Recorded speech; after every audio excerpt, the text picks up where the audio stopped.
I would like to call this special meeting of the Board of Education to order. There will be another special Board of Education meeting. This is the wrong motion. I would like to call this special meeting of the Board of Education to order. The next regular Board of Education meeting will be held tomorrow, January 25th at 7:30 p.m. in the board meeting room. So thank you all for coming, and I'm sure we'll see most of you tomorrow night. My chairperson's report is brief. Just thank you for all the public comment. Thank you for all the emails and phone calls. It's important that we continue to hear from everyone as we go through the budget process and we look at some of these programs. So in the interest of time, I will turn it over to Dr. Adley. And I know we have some guests here from CES, the Executive Director and Open Choice Coordinator.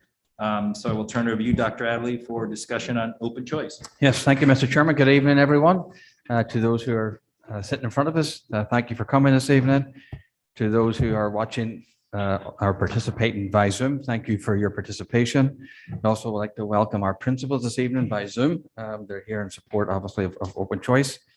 And a warm welcome to Dr. Chip DeMay. Chip is the Executive Director of our Cooperative Educational Services, CES, which is one of the 6 RESC organizations that serve school districts in the state of Connecticut. And Eric Nyquist. Eric is the Open Choice Coordinator from CES. So both will be available for us this evening. So with the board's understanding, you have received a PowerPoint presentation. There is an open choice fact sheet, and then there are questions and answers. With your understanding, I would go through the open choice presentation, which should include a lot of what's included in the fact sheet and also the questions, just to make sure that we get certainly to our 2 presenters this evening. After the open choice presentation, we can open the floor up for questions and also dialogue with the Executive Director and the Open Choice Coordinator. After that, we can revisit questions that we have prepared or that are still outstanding. Okay. Good. Thank you, Dr. Adley. Thank you, sir. Thank you.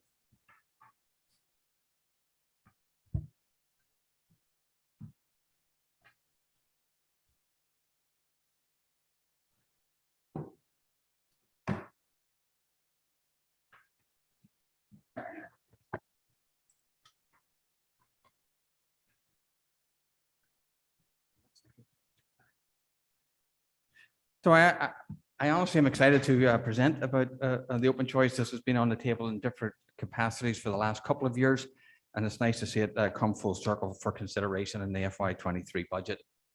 So some of the background: this was a state strategy at one point to address the 2003 Schiff versus O'Neill desegregation settlement agreement.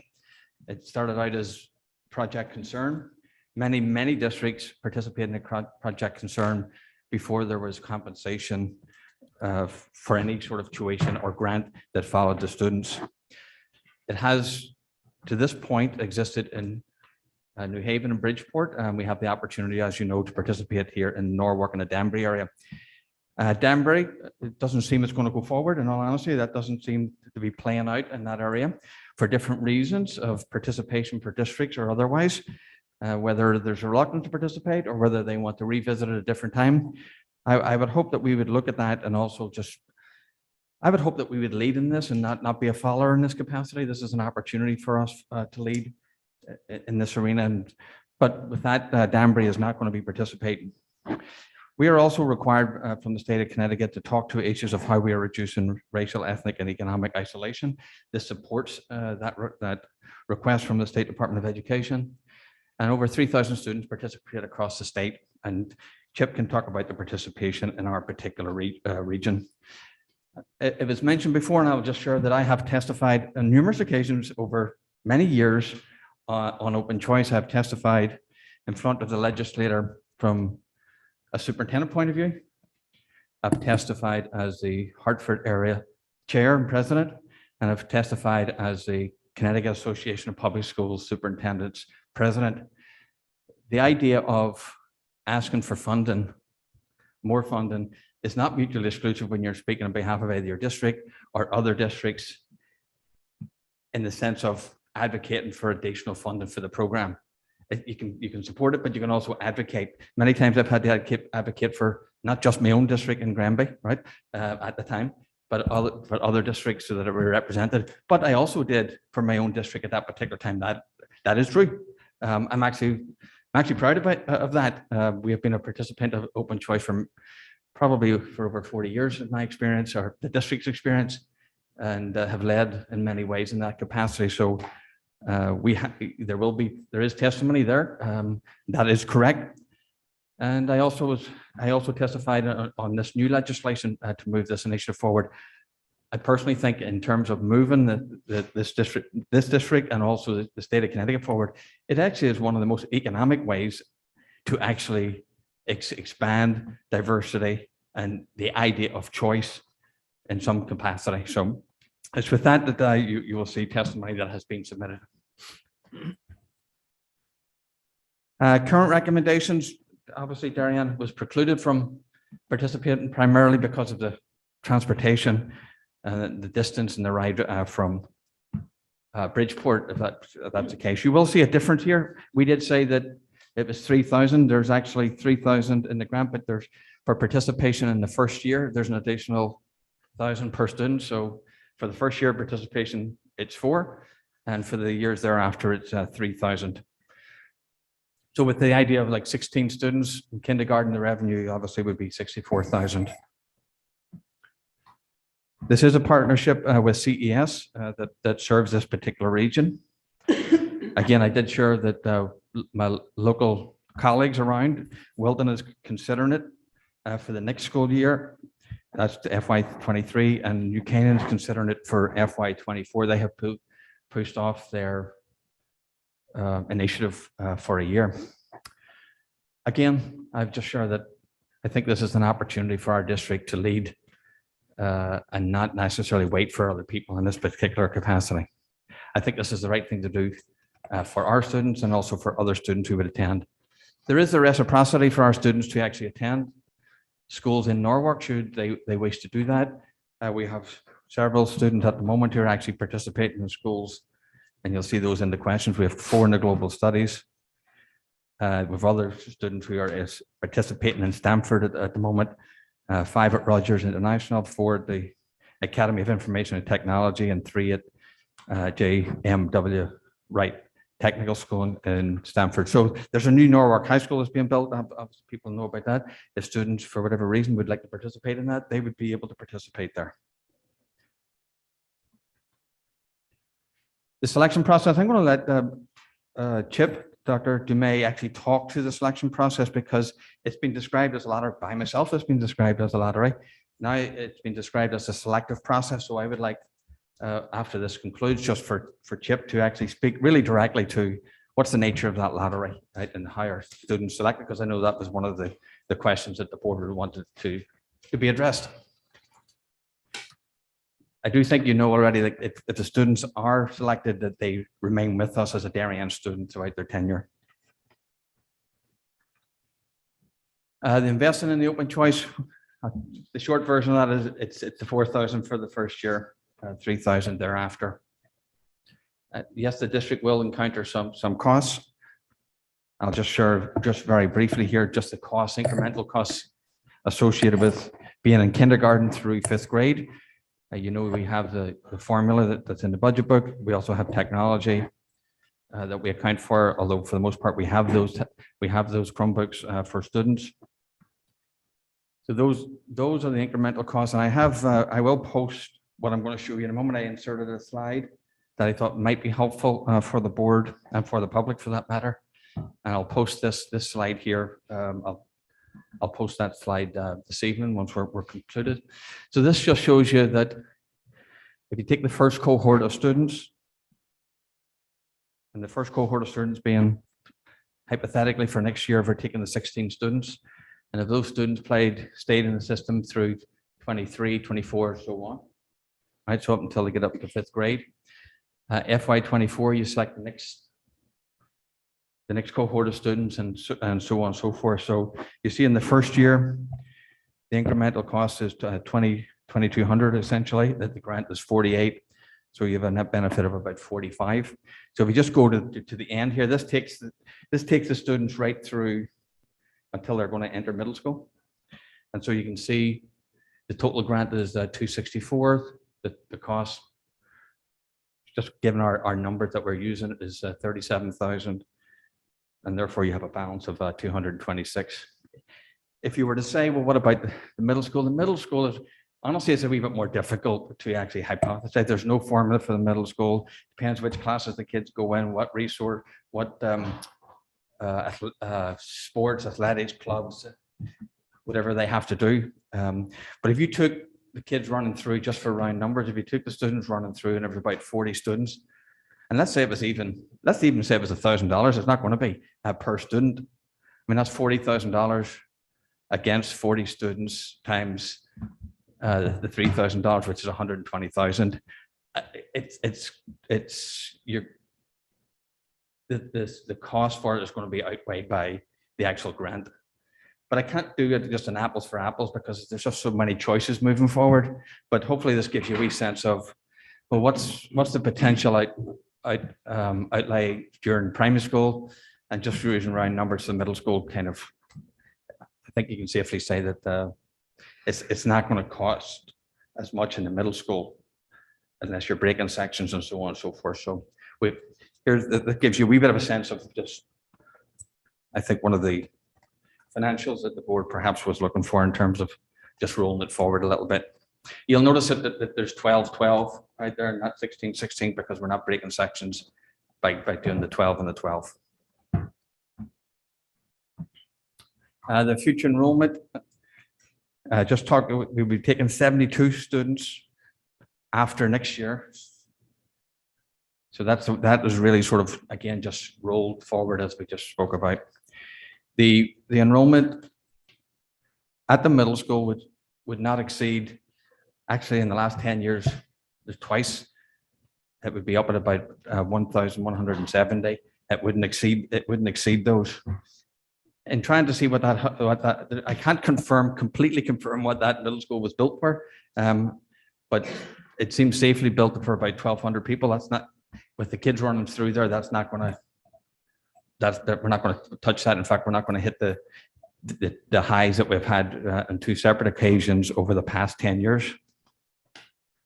Transportation is through CES. We are reimbursing that. I think I said at one of the meetings that the after-school program would be supplied by the CES.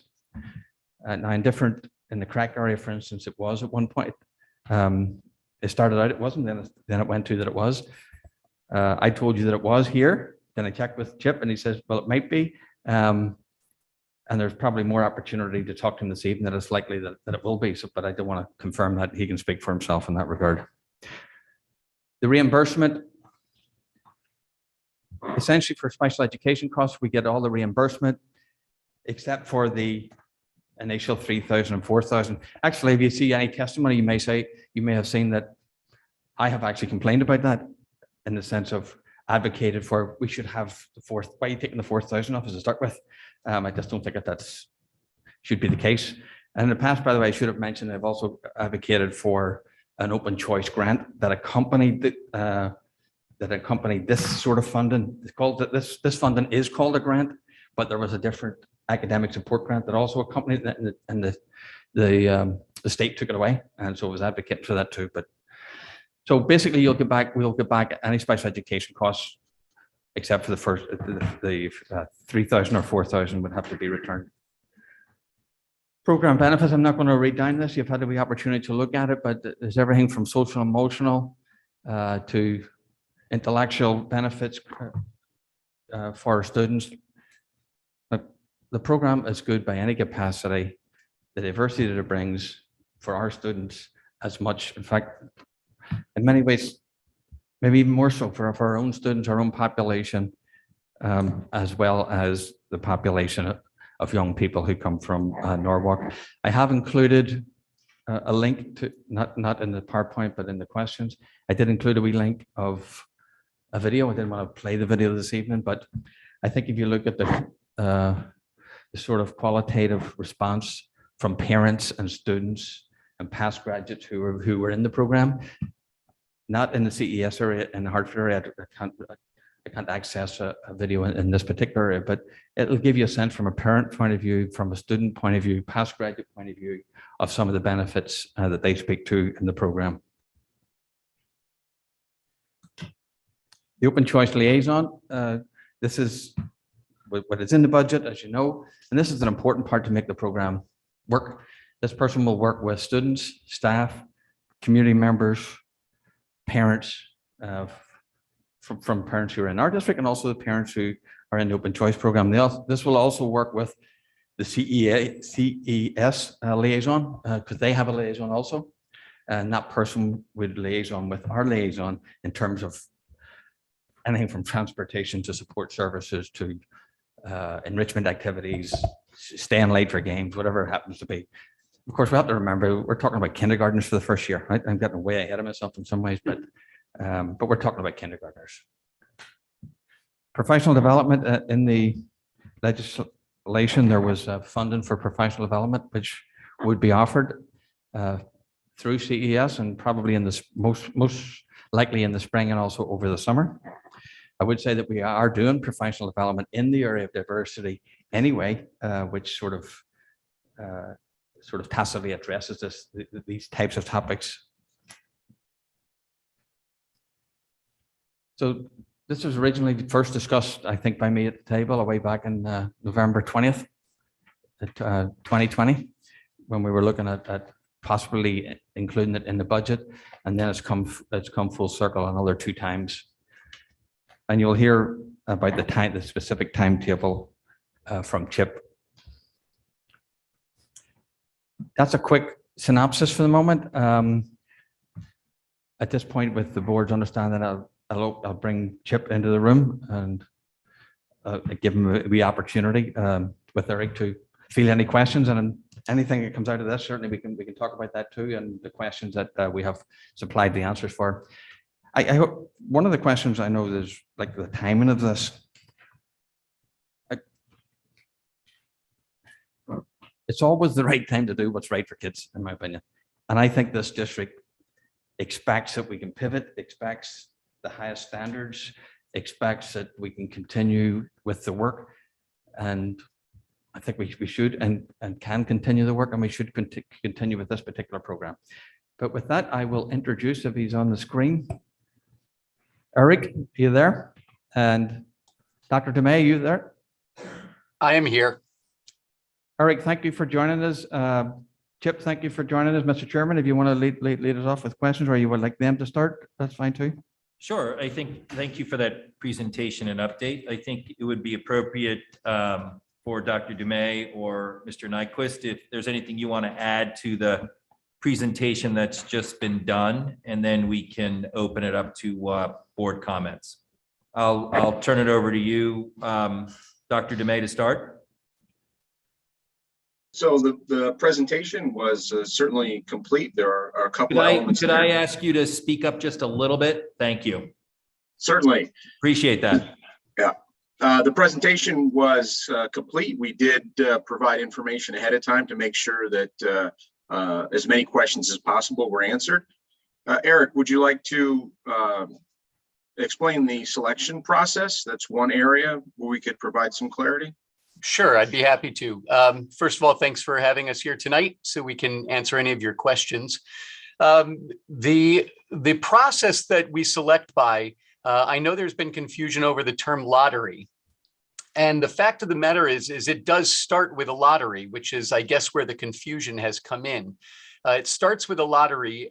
We put anybody who would like a spot, who has applied for a spot in a particular grade level. If we don't have enough spots for everybody that has applied in, let's pick kindergarten, we don't have enough spots for everybody. So we do a lottery, and it's a straight out lottery. It's a computer generated lottery. Once we get that number, we then look at the makeup of the group to make sure that it's reflecting the demographics of the sending district, so that we're, I know there is concern about, that it won't serve the purpose of the program, but we make sure that it does based on that lottery. But then we make sure that the group that we're going to send to Darien or to whatever district matches or exceeds the demographic goal of the program based on the sending district. I hope that that helps clear that up a little bit. So Mr. Nyquist, could you just, I guess, the open choice program application is pretty simple and pretty straightforward. So, the way it's proposed here in Darien, it's a kindergarten start. And so our neighbors in Norwalk complete the application and send it in.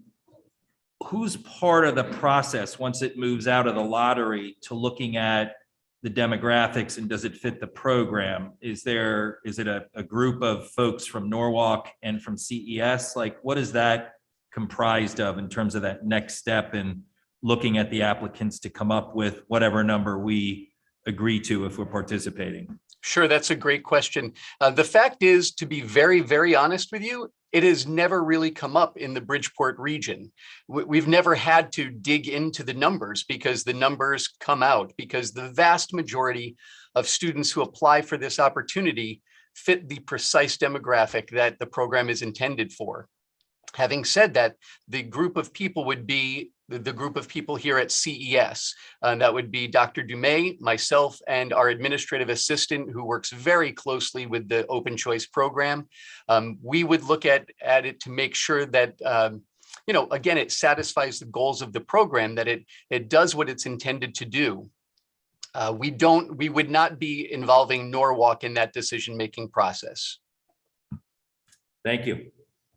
And by the way, you asked Dr. Dumais to speak up, so I feel like I'm shouting. If I'm shouting at you, You're please fine. let me know. Okay. I will let you know if you're shouting too. Thank you. I appreciate it. Thank you. It's just, we've got some audience members and we've got all our friends on Zoom. So I just want to make sure everything's clear. So thank you. I will open it up to board questions and comments. Mr. Sini. Gentlemen, thanks again for joining us. And Dr. Hadley, what a great presentation. I think Mrs. Best put together some great questions, so I appreciate that. Is your mic on, Mr. Sini? So That's better, thanks.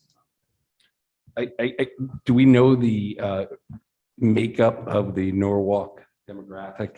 I think you used targeted demographic or some terms. So can you help us understand, if it falls short of that targeted demographic, what is the general makeup of the Norwalk school system?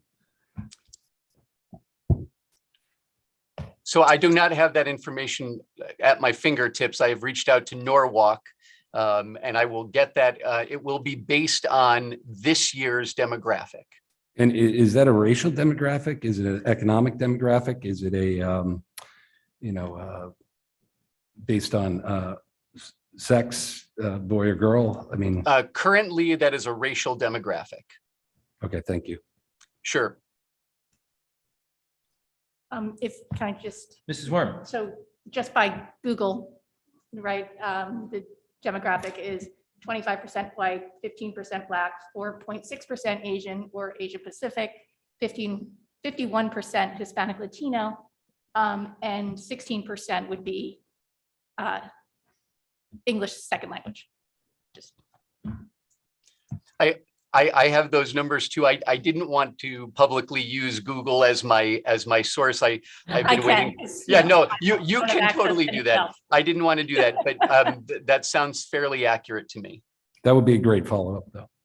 Yes. Yeah, I think we'd appreciate kind of a official view of that from a follow-up standpoint. Mrs. McCammon.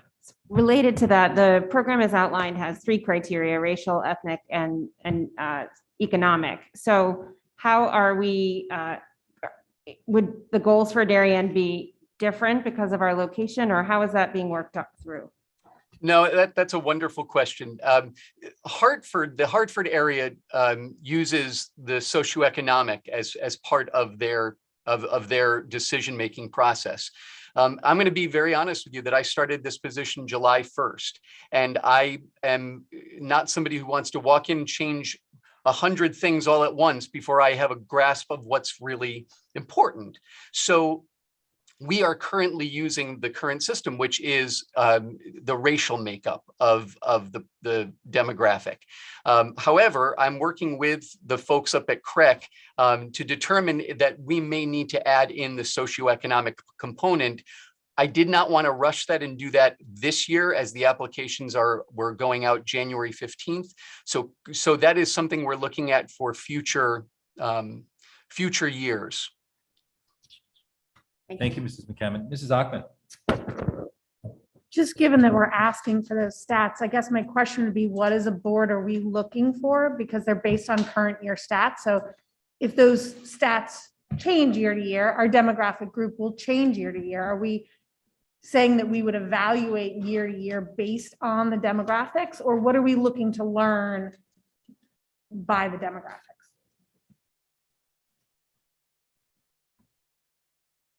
Are you asking I the just- I person know who a asked the couple people question, asked or I don't think the board had a view. If you want my opinion think as a board yours member. or- I don't think Tara, I don't think we've discussed, I mean, we have not discussed it as a board, and the administration hasn't brought anything to us as a recommendation, so. I mean, we can- I'm not opposed to it. I mean, Yeah. if John has an opinion or Mr. Yeah. I mean, Duty- it was So I will- proposed I as a would- diversity. Right, it was posed Tool. to be part of our DEI program. So I'll throw the question back perhaps to you gentlemen, is how do the districts that are participating, how do they look at this program, and do they look at it, in terms of what demographics? Again, I'm just going to tell you about the history as I know it, and that is that the vast majority of students who apply for the program happen to be students of color. And so we've never, and it's not to say that could maybe very, very, very, very different with this new region that we're looking at. But the vast majority of students that apply happen to be students of color. So it does not, that the question that you're all grappling with, to the best of my knowledge, and my administrative assistant's been working with the program for over 10 years. And, we have not experienced the issue. I know that it could happen, so it's great that we're talking about it and making sure we have the plan so that it fulfills the goals of the program. But the vast majority of students that apply, we have over 800 applicants a year in Bridgeport. And it really does fit what the goals of the program are. Anything you want to add, Dr. Adley, relative to how we're looking at it in terms of our DEI program and strategy? No, I just would be confident that the CES would be able to complement our student body and with the diversity that we're looking for. I'd be confident in that process. But if the board wants other information, we can certainly bring it to them. Yeah, Mr. Cini? I was just going to say Bridgeport is a much different demographic than Norwalk, I'm imagining, and so is Hartford. So we're citing districts with significant differences in Norwalk. So again, follow-up, I think follow-up would be appreciated for Norwalk, but I guess what I'm grappling with, you say the goal of the program is to match the demographics of the sending district, no matter what its demographics are, right? Is that what I'm gleaning from it? Because we don't have a goal as a board, as Tara's question, I think, meant, so. No, I just, Mrs. Ackman. so we know what I was asking. I was being very clear in the sense that if we're asking CES to say, provide us with Norwalk's demographics, I'm asking, how is that helping us make our decision of whether to go forward with this program? And maybe it's just informational. I'm not saying it's bad information to have, but given that, and someone could correct me if I'm here, I'm going to guess that Darien is 98% Caucasian, 96, I think, I forget our last report. Norwalk has different demographics than we do, so by default, it meets a criteria of DEI. So we could get different demographics, and they might be very informational and help us just to know. But I'm asking, how does that help us make a decision? I'm not against receiving it. I'm just asking what we're doing with the information when we receive it. I'll open that up to board I questions or think, comments. Mrs. Worm? I think it is informational, right? They mentioned that they look at sending district and the demographics of the sending district to mirror that. So if, just looking to see that we were looking for diversity, if 25% of their students are white, does that mean we're going to end up with 25% of that number, whatever that number is, to be white students? So that was just I think that was where that information is coming from or looking at. Just at this moment, it's just information gathering, I believe. Mrs. Best. Thank you. And I might add that it might be interesting to look at this information for sure, but I would stress again that if our goal or one of our goals is diversity, that it's important to keep in mind the ethnic and the socioeconomic as well. And while it sounds like that hasn't historically been what's been reviewed, if there's any way for us to get a better handle on that or to have some better understanding of what broader diversity this program would bring to our district, I think that would be interesting to look at. Okay. Thank you, Mrs. Best. Mrs. McCammon. I have a different question. Wanted some clarification on the transportation component of the discussion. I did not understand. My understanding was that more was to come in a few minutes. So. Sure, I can address, there's two separate things. First of all, the first piece of the transportation is getting kids to and from school, right? And that is totally handled by our office. It is paid for by the state. It is coordinated by my office. And we make sure that kids get to and from school. The second part of the equation is the more challenging part, and that is whether to provide for high school students extracurricular transportation, right? Now, in the original state statute, it says that the state will provide that transportation. However, we all know that the state sometimes says they're going to do something but doesn't fund it.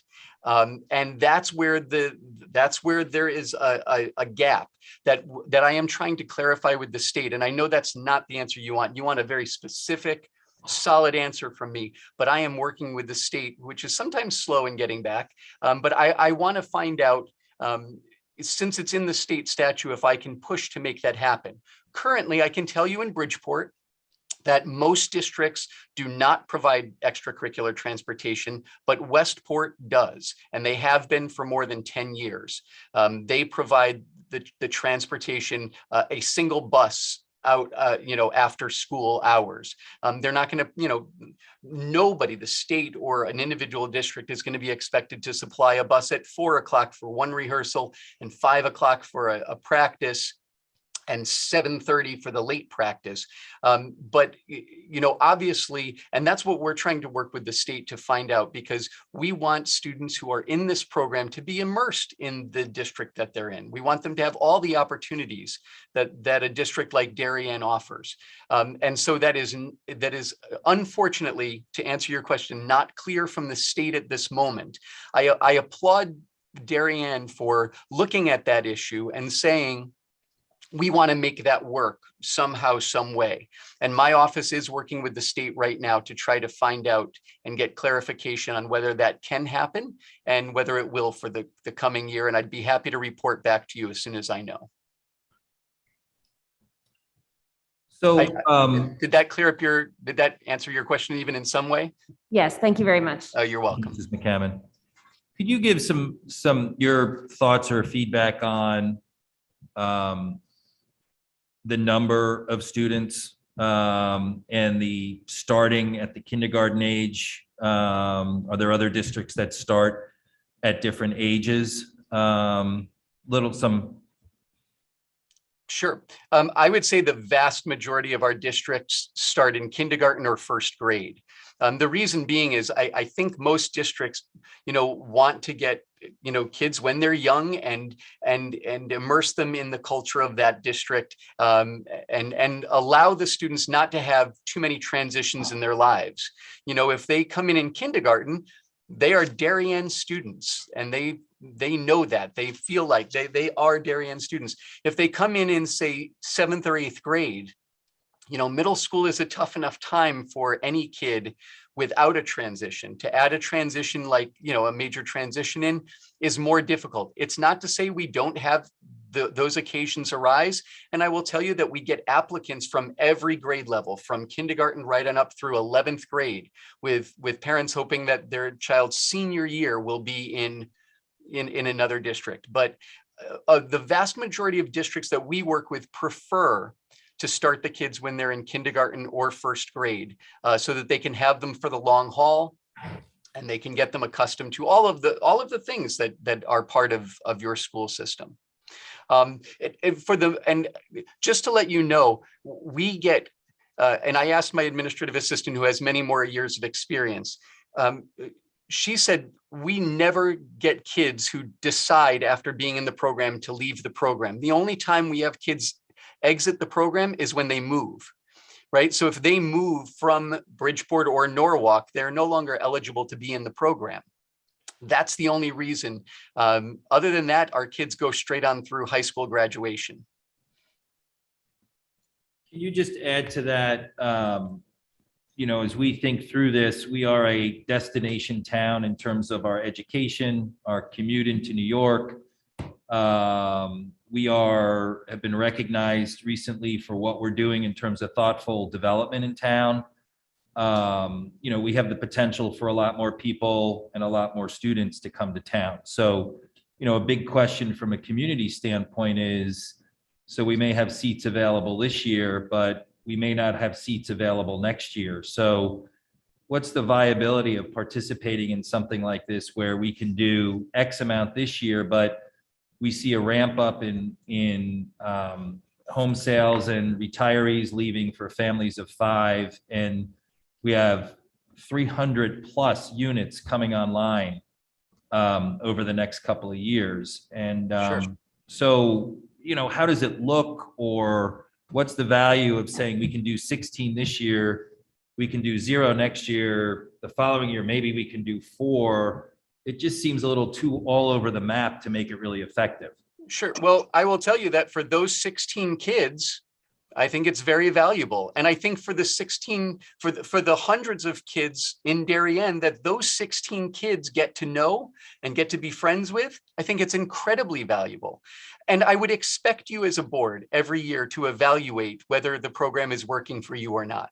And so the only thing that you're guaranteeing is that you're going to keep those 16 or 18 or 12, whatever number you come up with.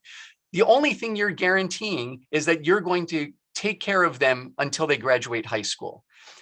You're not guaranteeing me one more person after this year. It's just not how it works. And we have some districts that go up every year, and some districts that, have gone up for 3 years. And now they say, well, this particular year, we know we're going to have a lot of kids in kindergarten, so they don't take as many. That doesn't take away from the value of the program for the kids that are in it, or for the kids that they come into contact with. Thank you very much. Sure. Mrs. Parent. Thank you. I'm interested from an educational point of view, if CES or maybe Dr. Adley or any of the principals have an educated opinion as to what the appropriate number would be. And is there an appropriate number? Is it better to have a larger cohort of these children each year, or does it matter? I would just love to have a educated, factual idea of what is the best practice for this. I'll take that question if I can. So it also depends on, in some cases, what a district's position is in terms of if a district felt that bringing in open choice students to the district was so valuable that it would break sections for it, then you could take a position of, we would take, I'll make it up, 10 students because we've only got this many schools and this many classes and so on and so forth. So you could make that decision, and regardless of enrollment, you would decide to do that because it's the right thing to do for our kids. You could also, many of the surrounding areas, actually those that are most successful too, also do it based on not breaking sections for the most part. So you could do that. We have a diversity goal.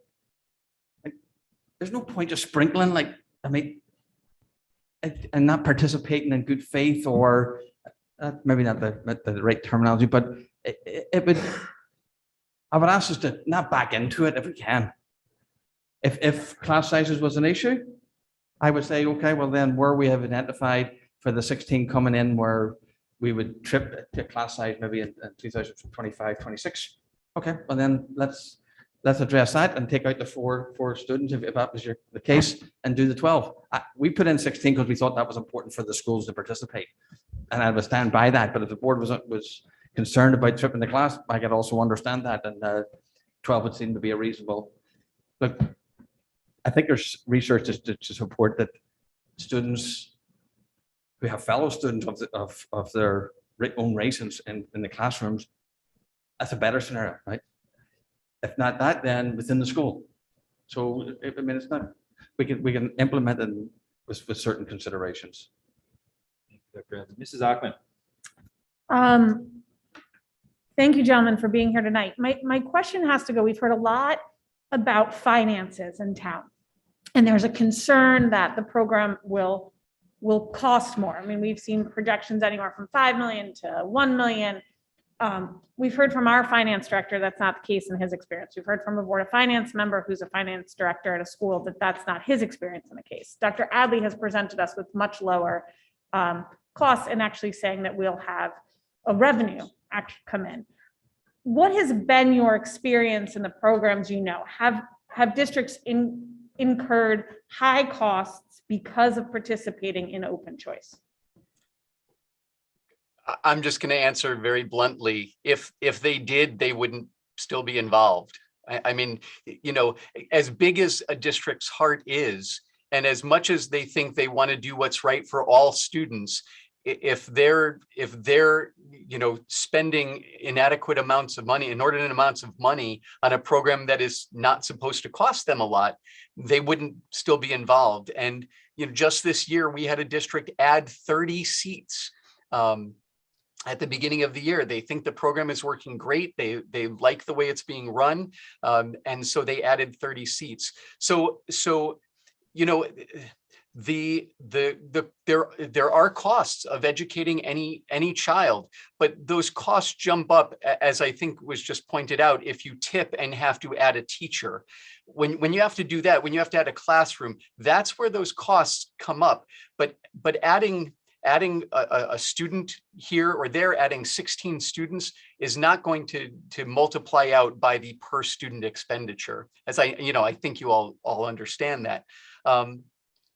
I will tell you that I have just not had any conversations with any districts that are telling me, wow, this is costing more than we thought it was going to. They're just not. That's just not. The conversations I have with districts are, the kids are on the bus for a long time. You know, if they're going from Bridgeport to Westport and there's traffic, that's the conversations I have with districts. It's not about the finances. So, you know, I'm not a financial expert, and you know, I'll leave that to the people in Darien who know it better than I do. But the costs don't seem to be a problem for the districts that have been involved for all of these years that the program's been running. Mr. Rudel, anything you want to add? You know the program, you know our fixed costs, you know the constant conversation about this is going to cost us what our per pupil student cost is, but we are talking about empty seats based on, you know, our class size. So anything from a finance end you want to add to that? So, I mean, just what was said, providing you don't break a section, it's really your direct cost. So your consumables, your materials, any technology like a Chromebook, things like that, those are really your direct costs. Everything else that makes up part of that per pupil, whether it's teacher salaries, special education costs, special education transportation or utilities, those are really all fixed costs. Those aren't going to change if you add incremental students. It's only going to change if you actually tip a section. And so that's where your large costs are coming from. Thank you, Mr. Rudel. Mrs. Worm. I actually have a couple questions. One, back to the bus situation. You spoke about high school and that you were going to check on that. So that means that there would not be a late bus ever for like middle school, elementary. It just, Yeah, not according to the state, not, the state will not provide that. It's not to say that Darien couldn't, but the state does not provide for that. It says in the statute for high school extracurriculars. And also two more things. The students, and this might not be a question for you, I'm not sure about the English as a second language learners. Is that considered special education, or is that a cost that we take on? Not sure who answers that. So what is your experience in the program with students where English is a second language? I would be answering a question that I don't truly have the answer to. I know that we have many English language learners in our program. The districts work with each other to determine the costs that it is costing. If you think it's going to cost X amount and Norwalk disagrees and is going to refuse to pay for that, that goes to the state. The state makes a determination. It's the reasonable cost, the reasonable costs up to that $4,000 that you would get as a grant.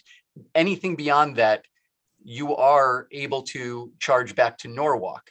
Now, whether the state would consider English language learners to need more than that cost, that I couldn't answer that for you, to be very honest, and I don't want to speculate. And then my last question was just, you mentioned there was a district that added 30 seats. Could you tell us what district that is? Dr. Dumais, am I okay to do that? Certainly. Sure, that's Fairfield. Fairfield added 30 more seats this year. Thank you. Sure. To Mrs. Worm's question, which is a good question, as we've seen an increase in English language learners. If those students come to the district and the costs associated with that would have to go up over and above the $4,000 grant before we would then negotiate with Norwalk as to a reimbursement on those costs. In other words, they feel that grant encompasses some of that programming that we might need to do for these students. That's basically what the grant is for. Yeah, well, yes, and the grant is an incentive, of course, but it also is meant to cover educational costs. It specifically talks in the statute about special education costs, because as we know that those can be quite hefty. And so it talks in the state statute, it talks about reasonable special education costs after whatever grant you get can be billed back to the sending district. Thank you. Sure. Mrs. Blackman.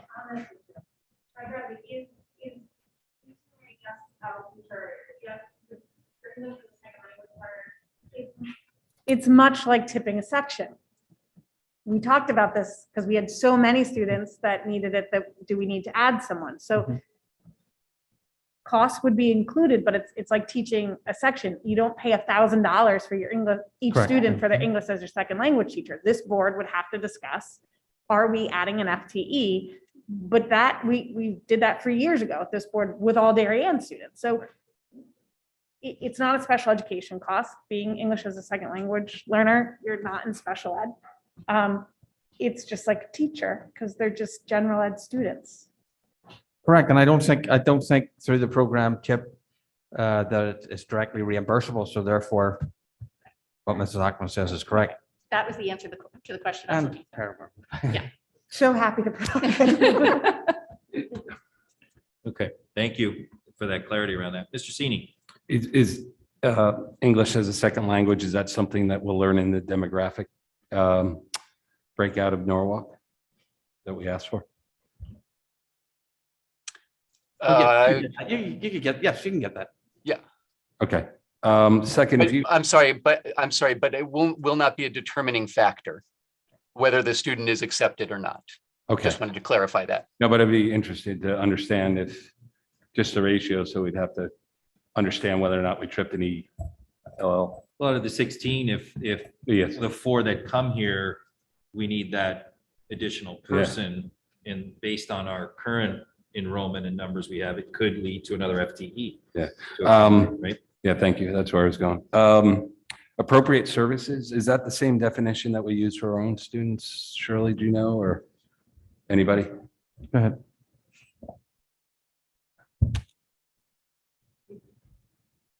I think the term was reasonable. Was it using the notion of reasonable services? So reasonable services, once you come to the $4,000 mark, you would bill back the district. I have checked with other districts that do participate, and they have not had any difficulty reimbursement for those services above the reasonable services. Right, so Alan's memo said appropriate services. So are we swapping appropriate and reasonable as synonyms or? In the past, I've said there hasn't been, to my knowledge, right? And I've been a participant in the program for 20 years. Any problem of getting reimbursement. I think in the whole experience that I've ever had, there was one dispute with Hartford that didn't last long at all. Okay. Right? So I'm just trying to understand, it would be the same thresholds for special services that we would use yes, for our own yes, districts. yes, Thank you. yes, yes. The other question, if maybe we could get a little more color on what happened in Danbury, because that Danbury and Norwalk were, I think, the newest districts that were Correct. added to the program. So if I could get a little more detail, what happened in Danbury? Dr. Demay, do you want to talk to that? Sure. So in the Norwalk area, you already have a couple of communities that are participating. Weston and Westport, who participate in Bridgeport, are closer to Norwalk and will be shifting some of their newer students towards that. So you already had two towns that are participating. Danbury, the surrounding towns, one because of enrollment and the potential for breaking those sections, is not participating in the first year. Another district that is in the process of redesigning their elementary school structure and building a new building is not in a position to take on additional students this time. One of the communities chose not to participate, and we're still waiting to hear on two others. At this point, there's not a critical mass that would put us in a position where providing transportation would be reasonable at this point. So we're going to push out Danbury one more year. Thank you. Thank you, Mr. Sini. Mrs. Ackman. When would the lottery occur, and really, I guess I'm not looking for the exact lottery, when would Darien be notified of the students joining us next school year? So, there's a difference between ideally and practically. Ideally, we would find out from districts on March 15th dutifully that they have so many seats available. But we know that it just never happens. People are still dealing with budgets at that time. They're still trying to get a grasp on their enrollments. And so I've put out to Darien, when I was asked this question, that May 15th would be the day that we would need your final, your number by. And really, honestly, that's generous. I would like it before then. March 15th is the general deadline, but we can work with it if it's May 15th. What happens is, as soon as we get commitments from the districts, the second we get a commitment from a district that fourth grade has availability in their district, we run the fourth grade selection process. So I hate to use the term rolling, but it rolls as districts tell us, what they're offering. Once Darien tells me how many seats, if any, that they're going to provide us next year, we will do the lottery immediately, because the fact is that that the applications are due by March 15th. And so we will know what our pool of students is by then, and then we will run it. We will run the selection process. So my goal would be, and I'm Dr. Dumais is going to yell at me for giving this, but I would say by June 1st would be my goal for telling you, provided that you let me know by May 15th. I would think that by June 1st, I should be able to give you. So my point in asking the question is that by then our budget is set. And so whether it's ESL or other than setting sections, which we do, at the end of July, right? We set sections at that July meeting. But by then, our budget is set. Come July 1, our budget is done. So whether it's English as a second language learner, or we've already determined what our staff is, which we have our flexibility of budget control. But I guess, again, as we ask for information, I guess my question is, what are we doing with it? We won't know who will have what needs until we know our students. And at that point, we've accepted them as our students and we'll meet their needs. And so you're talking, the summer. At that point, our budget deliberations are over and the town has hopefully approved our budget. Well, I think also, and Rich, could you just remind us, I mean, the kindergarten over the last couple of years, sometimes that enrollment drags out. And it's almost, we're looking at it at every board meeting over the course of the summer. So traditionally, when have you kind of really firmed up that kindergarten enrollment? So usually the board doesn't set sections until early August. Right. Okay.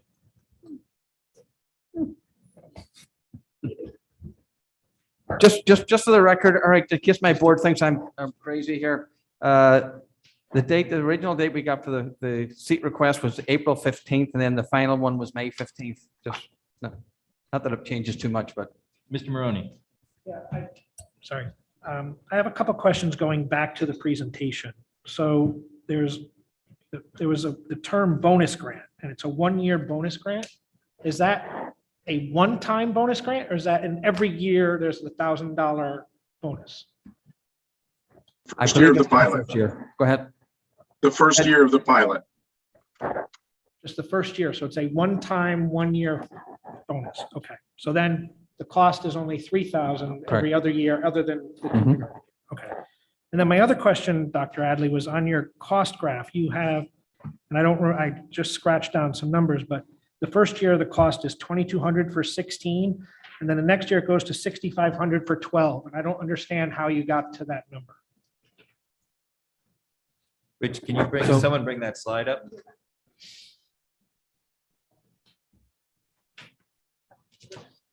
Oh, sorry. So it is the cost of technology. So we do have enough Chromebook tablets for the proposed 16. So the expectation in the future is if more students are added, you are going to have to purchase additional K2 tablets.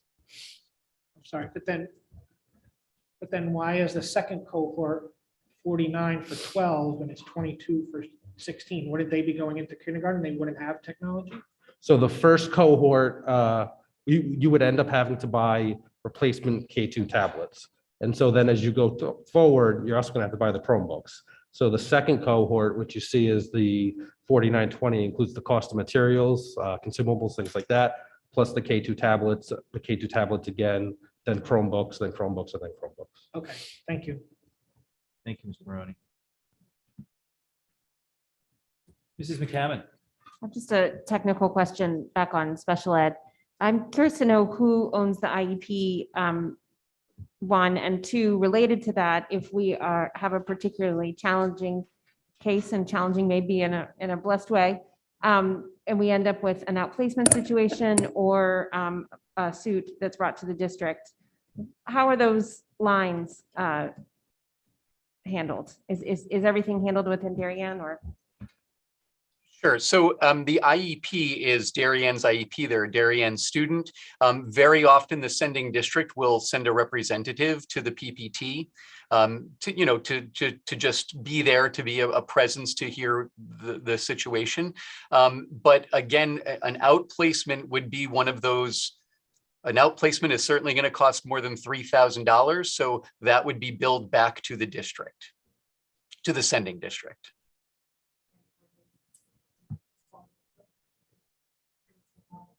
I did speak to one of the districts that are participating, and that goes beyond reasonable costs. And yes, they pay for the out of district, or if a paraprofessional was needed, that goes beyond reasonable costs also. And they would provide the funding for that. I want to make sure I haven't missed your hand up. Are you good? All good, Duke. Thank you. All right. Thanks, David.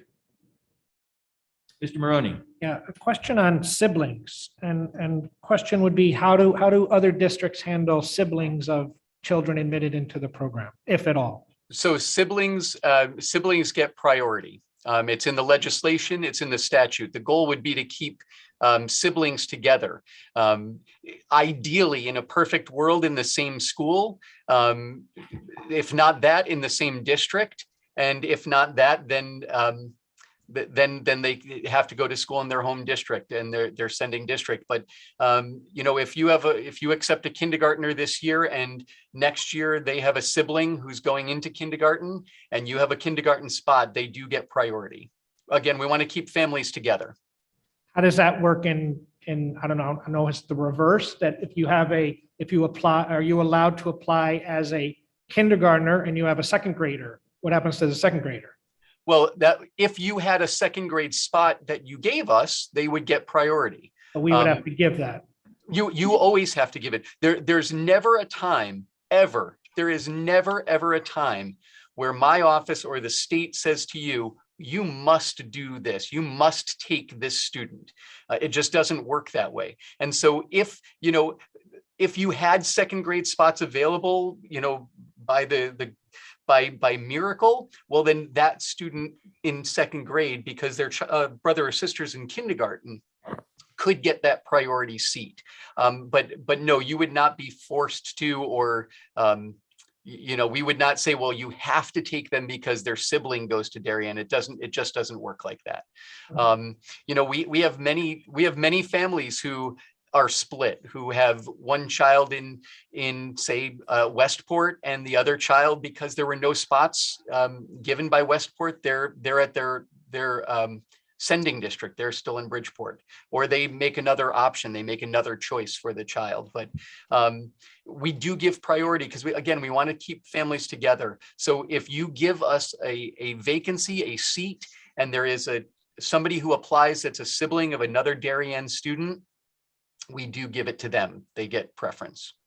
But if I use the word force, I apologize. I did not mean to use force. My question would be, though, if you apply with a kindergartner, how does the process work if there is a child with, so Tommy comes in as a kindergartner, but Joey is a second grader. Do you let us know that Joey has applied as a second grader, or does he only come in if we say we have a second grade spot open? Are there other people who want to come in? It's a little wonky, but Typically, what would happen, I guess, would be the CMSC. SCS would give me a call and say, would you be interested in taking the sibling? And generally, if the board has approved that type of selection to the superintendent or not, then it's either we would consider it or we wouldn't. Okay, and I've had both of those scenarios play out. We've called a district and said, hey, we have a sibling. Would you happen to have an extra spot? And they said, the superintendent calls me back in 2 days and says, nope, I checked on it. We just don't have the room. I've had other situations where the superintendent calls me back and said, we actually do have room. We'd be happy to take the sibling. We love the family. We're happy to have the brother. Thank you. Dr. Adley, please excuse me. I have a class that's started a couple minutes ago. Thank you, Dr. Dumais. I Thank you, appreciate Dr. you participating and helping us with questions. Thank you. Good luck with the class. Any additional board questions, comments? Mrs. McCammon. Are there any measurement criteria you're using, whether they're academic or otherwise, for you to feel like the program is successful from the CES or legislative point of view? Sure. Well, I started in July, so a longitude study has not been undertaken yet. And I'm not saying that facetiously, but to be very honest, the state has done a study using test scores, but it's limited. And I did share it with folks in Darien. I'd be happy to share it with anybody here who would like me to share it. It's a very easy document to share. It does show that students who are in the open choice program not only did better up front, but over the course of time grew exponentially more than their counterparts who stayed back in the sending district. But I'm going to be very, very honest with you. It's not a big enough study for me to put my flag into and say, this is the end all and be all. It's just not. It's a study that was done in 2015 based on scores, I think it was 2015, based on scores from 2010 and 2012. The other thing that I can go by is the fact that when students get into the program, they graduate from the schools that they go to. I did try to find information, to be very honest. I tried to find information about, success after high school. Did they go to four-year colleges? Did they go to the military? Did they go to two-year? The state has not undertaken to find that data at this point.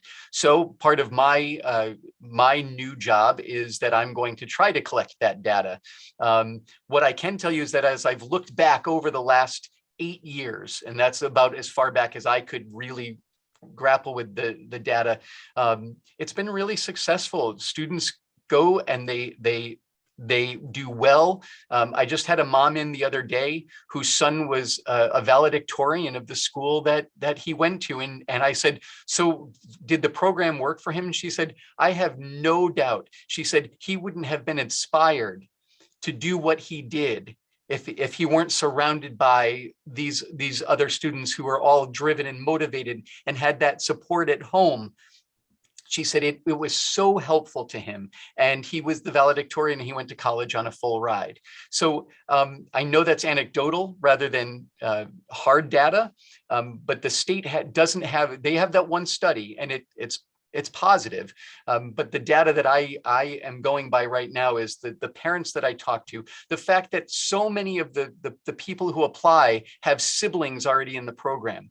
Again, if they weren't happy with the program, if they found it to not work for them, they wouldn't apply for their younger child to go. But instead they apply and they call us and say, I want to make sure you know that their sibling is in the program. And I think we get priority because I'm so love the school. I really want my younger child to have the same experience.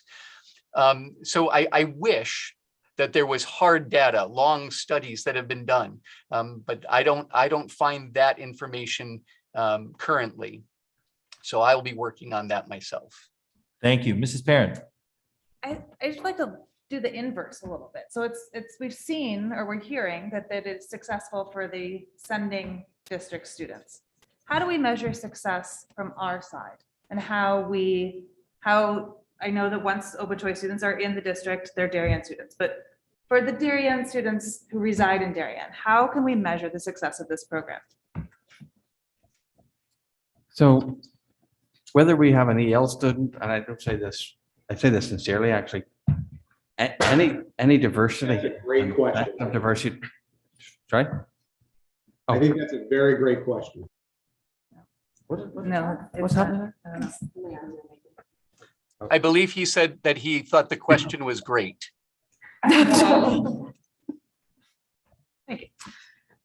As I cited in one of the studies, the idea of going to school, learning with, playing with, growing up with, engaging with a diverse community has been proven to be beneficial for all students.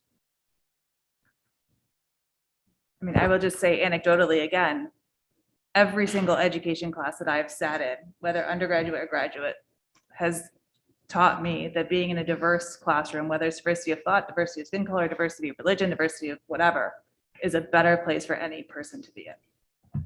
That's what I'm going on. Thank you, Mrs. Parent. Mrs. Best. Thank you. Mr. Nyquist, I know it wouldn't be hard data, but for example, when a district like Fairfield calls you and says they would like to bring in 30 more students this year, do they cite reasons that they are asking to increase their participation? They did not, other than they told me that the program is working great and they believed they had seating capacity to add 30 more students. There are incentives for districts. The more students you add, the higher the state pays you per student. So the practical side of me thinks that, that probably had something to do with the number that they arrived at. and as a percentage of your whole population, that's where the number goes up. But I wasn't here when they made that call, so I really couldn't speculate as to why. But again, I can extrapolate that if it wasn't working for them, they would never have given us 30 more seats and asked for 30 more students to come. Mrs. Bass, just, I think just for a bit of color to that question is that they're also responding to a state plan for racial imbalance. So I think there's an extra incentive or an extra requirement or combination thereof that has an influence there. Dr. Adley, that's true. I am not aware that this specifically, that number helped them specifically with that. I know that that's why they have been involved in the program. So I appreciate you adding that. Thank you. Additional board questions or comments?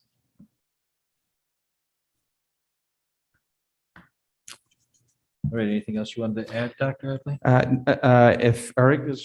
If we're signing off Eric, I'll say thank you to Eric and for his participation this evening. If the board would like to go through the open choice questions, or do they feel as if, do you feel? We'll open it up. If we're done with Eric Nyquist, I will say thank you very much for helping us out this evening and answering those questions. We appreciate it. Thanks for your time.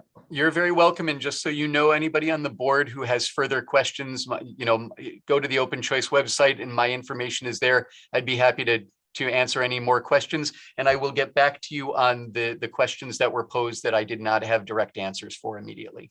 Thank you very much, everybody. Have a great night. Have a good evening. Thank you. I will open it up to the board to continue with any questions or comments relative to the questions that have been answered that have come up through the budget process. So those questions have all been answered in the package. So any additional questions around these questions that have been answered, or any additional questions you'd like the administration to, over and above what we discussed tonight, want to add? I will say that under number 3, I'm not bypassing stuff here. I've just I think number 1 and number 2 talks to either running through 16 students or running through a cumulative 16 and then 12 and so on and so forth. I will say that Fairfield, Westport, Weston, having talked to all the superintendents, New Canaan, Wilton, the Fairfield, Westport, and Weston are very strong supporters of it, are advocates for it. I will also say that I can't speak to any particular, but honestly, I'm not sure that there's a professional will to do it in some places. And I do think that the climate, the social climate we're working in is influencing that too. That's unsaid, and I'm not talking about any particular district, but I'm just thinking that there is some of that, and I hope we don't let that interfere with our decision making as we go. But again, Fairfield, Westport, and Weston think the program enriches the whole school community. Dr. Adley and Rich, we are looking at in our budget a Malone and McBroom demography report for the upcoming year, which wouldn't be done probably much until October in terms of how those programs work. So, I think a big question from the community, question from the board is, this is a town, it's a destination for education, it's a destination to live, it's a destination to commute. We've got a lot of these developments coming online. And I know over the years, we've built those developments into our enrollment projections. You've recently worked with Town Hall to get updates on when those projects are coming online, the amount of bedrooms that are involved. There's even a question I heard today, those apartments that have showers versus bathtubs, which makes a difference in terms of people that may come live in those apartments. So I think it's important for the community and the board to hear that, when looking at our enrollment projections and taking into account those developments that we know are approved, coming out of the ground, some people are already talking to leases, that is how you're coming up with, number one, that we want to participate. You're recommending to participate in this program, but we know our numbers. We are not interested in tipping classes or changing our class size. It's a real value to how we deliver education from our local community neighborhood feel elementary schools on up to the high school. So just a little more color on the time and energy that's been spent on the enrollment numbers. Sure, they were included in the 2020, and then Rich, you want to talk about some of those discussions? So we do factor in the new developments. We do work with Jeremy Ginsberg over in planning and zoning to get an idea of the breakdown of studios or 1 bedrooms, 2 bedrooms, et cetera. So when we look at the enrollment projections for next year, the schools that we're recommending adding 4 students in, based on the enrollment projections, have a capacity nearly 3 times of what we're recommending. So even if the projections are off by a little bit, you still won't likely tip a class section. So if you have 14 students, let's say, of capacity, we're saying we'll take 4, it still leaves you with essentially wiggle room of 10, should you actually see an influx of additional students from some of those new developments. Mrs. Warren. So aren't there some of those buildings aren't approved yet, though, all of the apartments? The planning and zoning is still going through that process, so we don't really know exactly what we're dealing with, correct? So it's just the approved ones that are in the pipeline. Do we know which buildings have been approved and which haven't been approved, or do we have any idea? We know the ones that have been approved. So like Corbin's been approved, Federal's been approved, Palmer's has been approved. So there's a few of them that have been approved. So still no Parklands? Correct. Anything else? Or is it just Parklands hasn't been approved yet by planning and zoning. right. So, That's what I but mean. the developments, this came up at OPC meeting last week, the developments that have been approved and are coming out of the ground are built in. Those other developments that are not approved yet have not been built in and would have to be built in as soon as we know they're approved and understand the timeline. Is that just Parklands though, or is there something else? My understanding is the only thing that's on the map right now is Parklands, which I think is 60 some odd units. And again, I'm not sure the makeup of studio versus 1 and 2 bedrooms. So, but yeah, to that point in your question, we're a town in development. I mean, and so the minute another project comes online or gets approved, we need to understand the timeline of ground up and leases being signed so that we can continue to build that into the enrollment projections. Mr. Senior. And Duke, if the board does decide to go through, I mean, I think we should consider whether or not, Royal is the destination for Federal, which is the first project that's coming online. I believe they're going to start they'll probably put some units, residents in some units by this fall. So I heard today on a podcast, but so I think we should consider, if we do decide to go forward, we make adjustments maybe around, or consider adjustments around Royal, for instance, or, so just think strategically of the others, where these new developments are sending children also to have an extra layer of safety. So have you for the current year, you've taken into consideration those schools and where people may start to be? Yeah, they so start to actually live. Royal is not included, in it, even though the second line on these questions say that Royal is, no matter how many times you read these questions. All right, so wait, I'm sorry. It's Royal is not included. Okay, so the budget book has the correct. Correct. Yes. Thank you. Thank you, Mr. Senior. Mrs. Ackman. So I wonder when we ask those questions, and forgive me if my numbers are wrong, Mr. Sini may know better, because we talked about these numbers when he was chairman over at P and Z.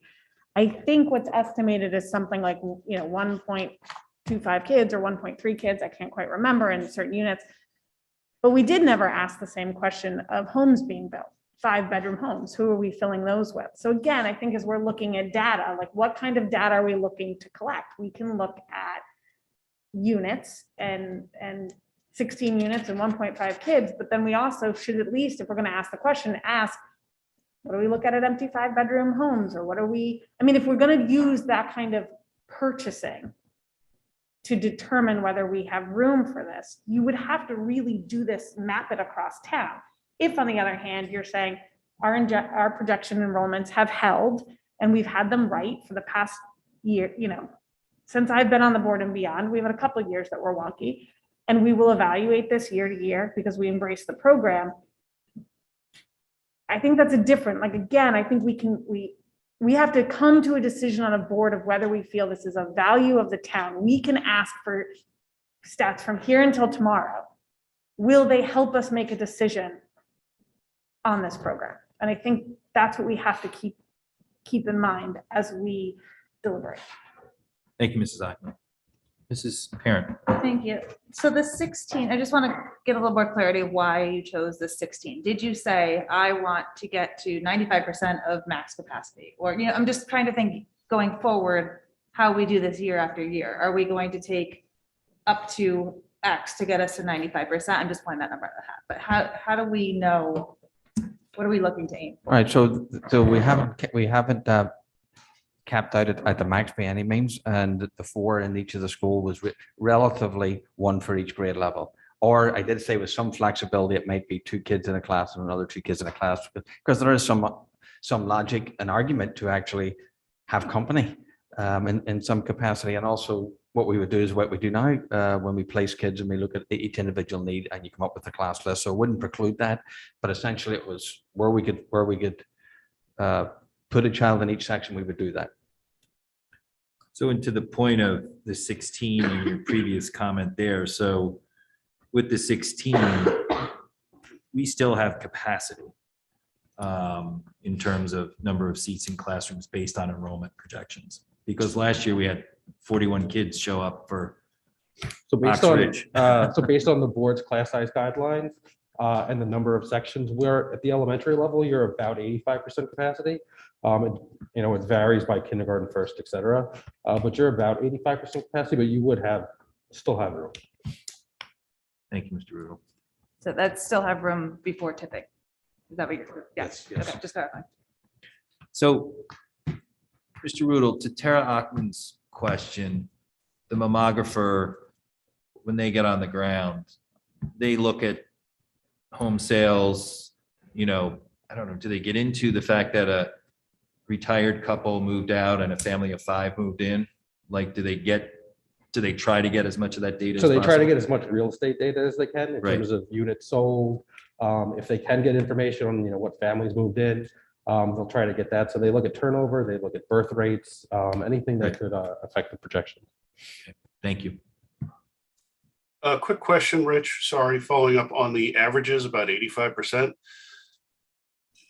Like that doesn't actually play out evenly across schools because we could be 85% on average, but if you have one that's one student away from a tipping point and still an 85% average, now we have a new section, right?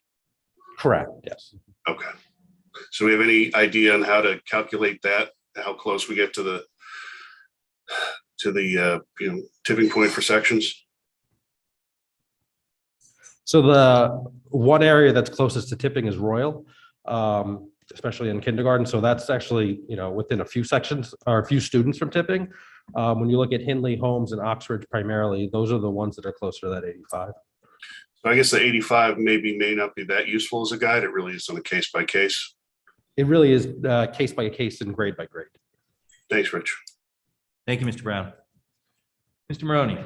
But to that point as well, we're not tied to doing 4 kids for each school. If one school is at 100% or 98% capacity, you may move 7 kids to Holmes and only 2 to Royal, correct? If it made sense to do that, Okay. yeah, we would consider, we would certainly want to make sure that the enrollment is appropriate, right? And yeah, we would do that. This is best. Thank you. Dennis actually asked my question, but just to clarify, so when you set the sections in August, if it's looking like you would have to break a section at a particular elementary school to accommodate the 4 students, you could shift and do 2 students at that elementary school and end up with 6 at another that had a little more room. Is that fair?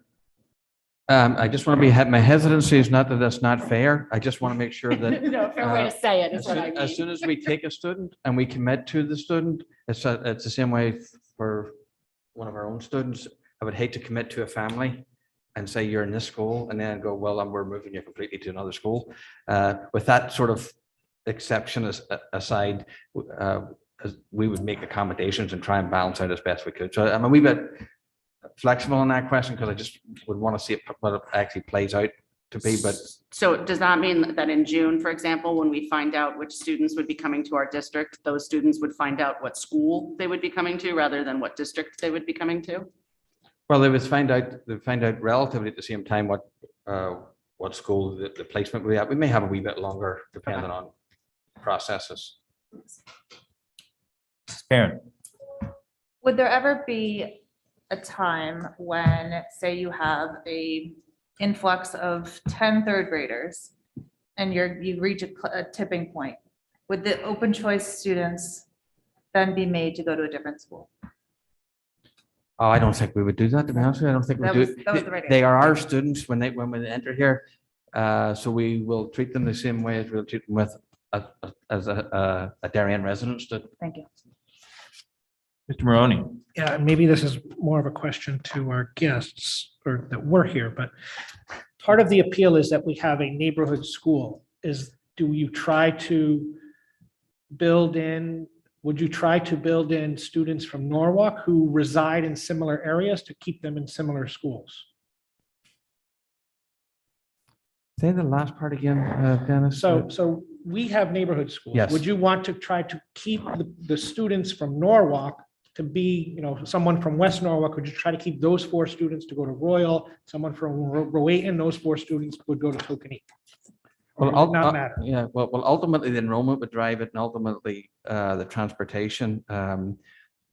But since the Darien has been granted permission to participate in the program, any school in Darien would be able to take them to any school. I don't think we would. But would you try to keep because that, to me, it's kind of the neighborhood feel, and that would provide a neighborhood feel from that area as well, from the other district. My thought, and we don't have to have an answer. Yeah, I it's don't just know a thought. if hopefully I'm understanding the question. Or are you thinking that the students from Norwalk in some area are kept together? Is that what you're asking, or no? Yes. I think you mean that where Norwalk abuts Darien, there are some natural, almost neighborhood-like. So, there's on the border of North Darien and Norwalk. Would you send kids from that area of Norwalk to Royal or Oxford? Potentially, because transportation plays a big part of it. So that in itself sort of defines neighborhoods. Okay, thank you. Mrs. Ackman. So we had a question about, sorry, what happens? I lost it, but it's back. About, developments and what's sending schools. And as I understand it, you've mapped it out this year because we have incremental space at schools. But if we ever felt that a school is too crowded, we would redistrict, right? I mean, if we felt that the federal property was going to overwhelm Royal, we would redistrict. I mean, we did it with Avalon. Avalon students used to go to Holmes. We redistricted to Tokenique because Tokenique had space, Holmes didn't.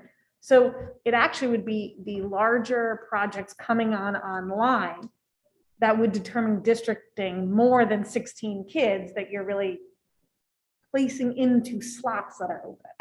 Is that correct? Yeah, so we have like large numbers of influxes of students impacting the school. So the developments would drive that more than any student from open choice. Well, certainly development would be more than 16 students, right? Yeah. So yes. Thank you, Mrs. Ackman. Any other questions or comments? All right. We will move on then. Thank you, everyone. Move on for further discussion on the bring your own device for the Darien High School. Dr. Adley and Mr. Tranberg. So again, we'll walk through the presentation and Mr. Tranberg then can walk through the questions again together at the end, and we'll go from there. Just so. Thank you for your questions. Actually, some of the questions that we've answered tonight for open choice and so on included some of the RTMs and some of the committees that we got questions for. Anybody who made a question regarding open choice were included. So the same is to a lesser degree, I think, on the bring your own device. Good evening, everyone. This first graphic is one that you have come to know over time. This was the implementation timeline for the one-to-one program with our first cohort graduating in 2020-21. I've also included along the bottom that 40 teachers have completed professional development over the past few years in the Vanguard program that specifically focused on developing their skills using Mac devices, whether those be MacBooks, Mac Airs, iPad Pros, and the use of those pencils. So we have 40 teachers that have had that training, and that's important for what's to come. So as far as the catalyst for the change, and I'll dig into these a bit throughout the presentation, One is something that we have talked about, speculated, heard from in a teacher focus group, and we'll see some data just about the implementation and the student usage. Another was regarding the staff feedback, integration with instruction, and the general message here will be things have changed and our knowledge and our skills have changed with how we can use technology over the past few years, especially. Personalization to the learner, giving the students the choice and the voice in their device, and then just the developmental appropriateness. So we talked about this a bit with the previous presentation, why not middle school, why not elementary school? High school students have the capacity to do this. And then, of course, allocation of resources, which is a cost savings in this budget. So as far as the instructional drivers, and I won't do every bullet here, I'll just pick a few highlights. The first will be a BYOD program at the high school really allow us to talk about instruction. I feel like we spent a lot of time together talking about devices, and it's been really hard getting to the instructional conversation. So feeling like we could implement a very high quality program without the iPads at the high school, that is certainly a driver for me instructionally. And the other piece that's really new in research is about the diversity of devices and how that can actually provide differentiated learning experiences for students in the classroom, because they can show their work in different ways with different ecosystems. And one very simple example is presenting a slide deck with Google Slides versus a PowerPoint versus Keynote. There are different opportunities and different ways for students to show their work. And also they have different fluency because of the devices that they've come to know and use. And there's an obvious one of this device is faster, it's better. Why do I have to use my iPad has come into play.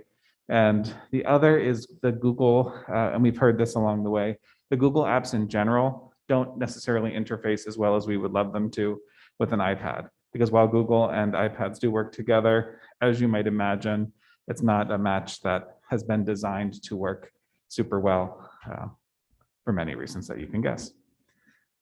As far as the instructional model, we just wanted to include this as well because it's a big factor in the budget. So this is how classrooms and teacher devices work. The only actual change for next year is teachers getting Mac Airs. So we do have the 40 that have already received them through the Vanguard program. So the rest is equipping them with Mac Airs at the same time that the desktops have aged out. So this is not giving them another device on top of a device. This was the regular replacement cycle to replace those classroom devices. So this will just support the mobility of teachers between classrooms. And the iPad Pros, it just happens to be, it's the replacement year for those as well. So how we would transition out the end of this year would be the collection of the iPads and those pencils. And there's repurposing in several ways. One would be going to the iPad carts, which we would anticipate putting about 50% of the devices to carts for teachers to use and sign out for different classes and assign those by department. We'd like to send some to ELP, special education, and make sure the library is equipped with iPads as well, in case students forget a device, in case they need to sign out an iPad for some reason. Professional development would continue not only in the summer, but throughout the year for our staff. If there is a need, the families would work with a counselor to complete a waiver process, which is similar to what we do for other times when there's some considerations that are needed. And then in the fall, students would register their personal device and make sure it's equipped with all of the applications. So as far as what students have to do is they would bring a charged device to school every day. As always, adhere to our acceptable use policies, and then the counselor is a resource if there is a need. And again, we would make sure in case a student forgets or doesn't have a device, they would have access to one.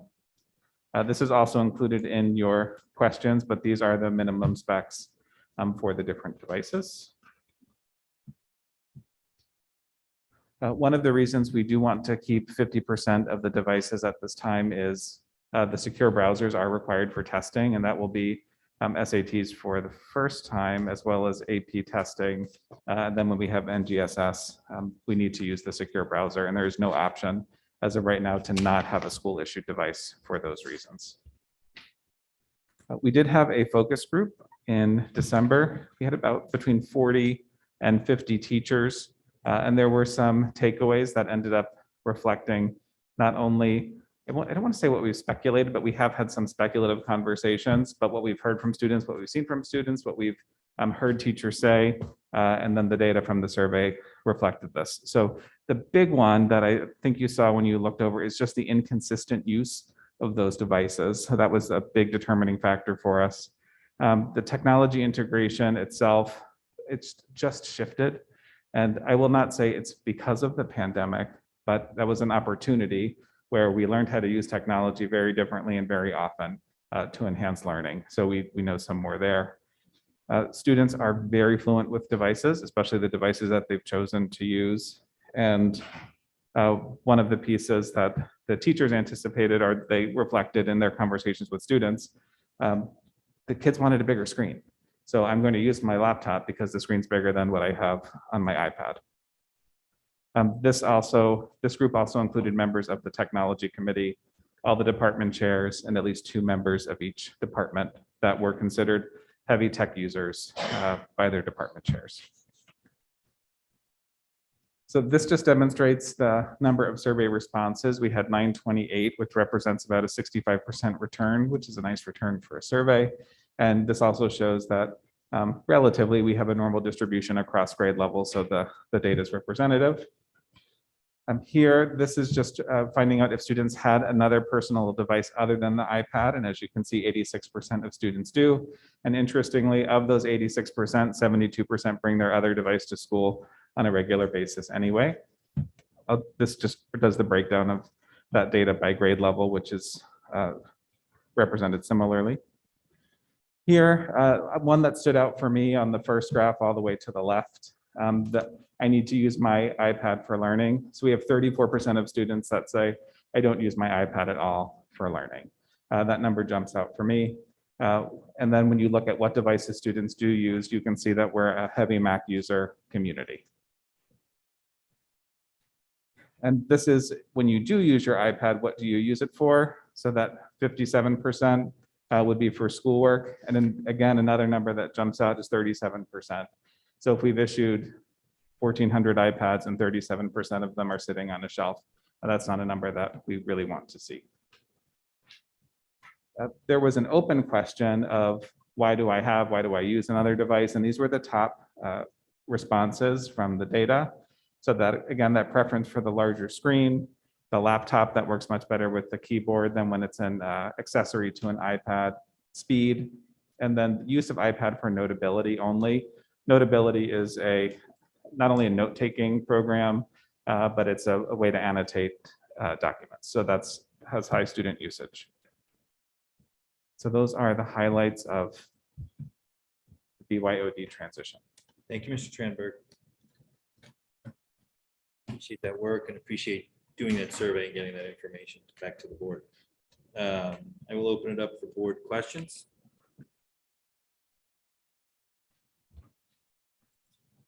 Mr. Sini. It's more of a comment. It looks like this policy, as you guys outlined it, is more of a, you have a choice, basically. And so opt-in, I think we were talking about. That's the way I read it. We were talking opt-in. It seems to lay out like that. Am I missing something? Like if a student wants to maintain an iPad via the schools, they can still do that if they refuse to bring their own device, right? I would say using the word if they refuse, yes. But if we have to maintain everyone having an iPad, then we're still going to be financing a one-to-one program. So it's there has to be a process that they would go through to say they need a device. And if that's the device they want, it would also be expected that that's the device they're using for their learning at I school. mean, based on your data, I wouldn't expect that. I mean, there'll be some people that have their own device but prefer to use a school device, but that's going to be, at least based on your surveys, pretty a minority of students. Yes. Okay. Mrs. Best. Thank you. Thanks for the presentation. For notability, what are the swap outs if you do not have a touch screen? Because it does sound to me like science and math classes tend to rely more heavily on notability, and I don't know of a substitute that doesn't require touch screen. So for the note-taking part, obviously any word processing will work for that. The other is you can annotate PDFs without a touch screen. So touch screens are great. You don't need to have a touch screen, but you can annotate PDFs through several different programs Some are free and some are $4 or $5 if you don't want ads. Okay, and then we don't know that faculty rely on Notability in classes in those areas, or there's anything particular to consider for the maths and the sciences? That's part of why we want to maintain the carts. So if there are any teachers in classes, so English, in the English department are heavy users right now, science department's heavy users. In the music classes, all of the notation is on iPads. So right now, they're thinking that they want to maintain the carts because they're anticipating the use. And I would speculate, since I've said speculate a lot during tonight, that when students have their own device, they're going to figure out how to use it on the device that they want to use. That's the trend of what tends to happen. Thanks. Mrs. Ackman. So did the administration investigate? I feel like what we heard from the board is a lot of different kind of wading into this before kind of telling parents, go home, the expense is on you, go buy a device, which is a philosophical change. And I do think a significant one. We really don't do that in other areas under the statutes of free and appropriate education, blah, blah, blah. But did you look at what would it be to phase this in, to do an opt-in and see the results of it, to say to parents, we're not expecting you now on very short notice to go out for, if you have 3 children in the high school, to go buy 3 personal devices. But we will honor an opt-in and kind of collect data. Was there any thought to the conversations of either a true opt-in program or a phase-in program, all of which were different ideas that were kind of bantered around on Budget Saturday? I'll start by saying there hasn't been a survey, so nothing formal, but we did look at, well, what do we need to run the rest of the programs with the iPads that we want to preserve, distribute to ELP, to special education, and make sure there's enough in the library. And once you do that, there's actually not that many iPads left, which leads to another question that appeared. I think it was Mr. Sini's question about, well, what does the replacement cycle become? Because ideally, you're not replacing iPads every 4 years when you've reduced the usage from whatever it was to, let's say, 40% less. So we're expecting the life of the iPads would be longer. Any type of, if you call it an opt-in, a phase-in, we certainly want to work with families that need device and help with the transition, and we will certainly do that. But it's not going to take that many devices to, I'll say, compromise the plan, because we need to have so many devices for testing. So if we have so many devices out and not enough to issue 2 grade levels to test that are testing at the same time, then we would have to collect devices from students mid-year, which would just be, I don't want to say managerially impossible, but it would be very challenging. And then we're taking away devices from students that might be using them. So I guess just to follow up, given that we don't seem to, or we haven't heard kind of a clear standard of when you get a school issued device or when you don't, I'm a little worried exactly about that scenario. We do need devices for testing. We will have to replace, because in 3 or 4 years from now, we won't be having the kids use these old recycled iPads to take their SATs, or trust me, we'll have even longer public comment here. But so what do we do in that eventuality? I mean, I do think there is a planning issue for parents here. So what happens next year if a significant number of kids say, I need a device, I don't have a personal device? Like, do we have a standard, or are we crossing our fingers and hoping it'll be okay? I wouldn't say we're crossing our fingers. The flexibility that we have is we don't need to deploy devices to ELP and to special education and to the libraries until we know we have devices to deploy. So step 1 is preserve the 50% of devices we need for testing and classroom use on the carts. 2, identify how many families might need that support with the device. And then number 3, we can continue with our deploying, and also the recycling, which we were planning to do with the grade 12. So we would just hold off on that until we know. So thank you, Mrs. Ackman. So I think to that point, I mean, Mr. Tranberg, what I'm hearing is there needs to be a very defined communication approach to this. And, you know, some drop dead deadlines of when we need to hear back from families as to what the needs are for planning purposes. So, you know, and I think that this first year needs to really be looked at as a real transition year.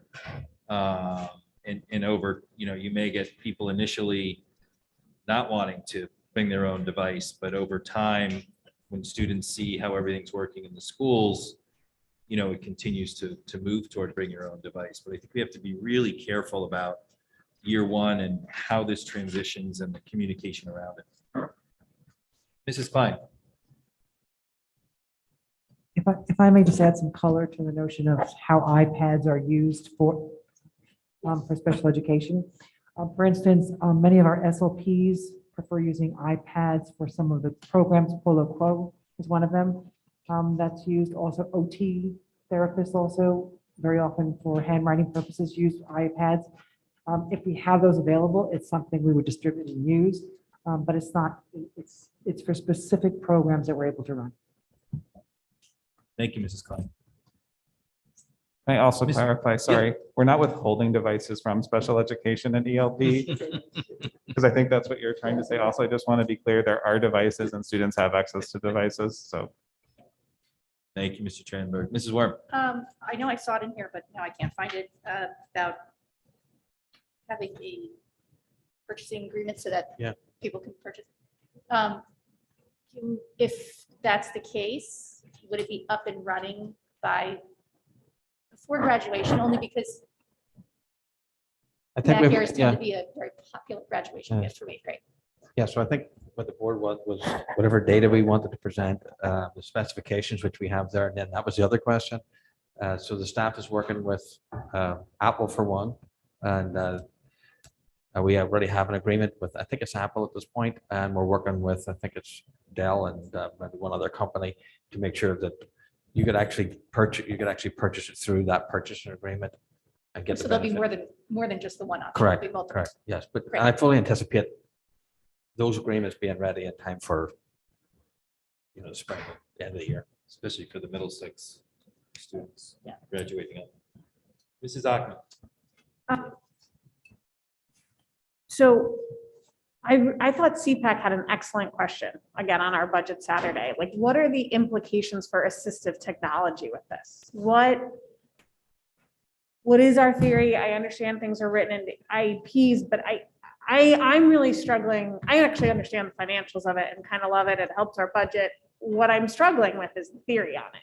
And if we're saying kids are responsible for their own devices in order to access their education, what are the implications? I understand special education has federal law to protect it, but those two theories seem to be combating each other for me right now. And that's where I'm wrestling.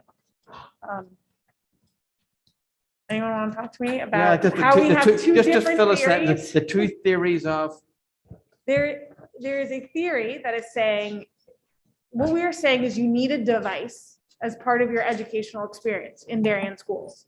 And we are saying, we are going to bring your own device. You need it, right? Much like you need a textbook, but we're providing the textbooks.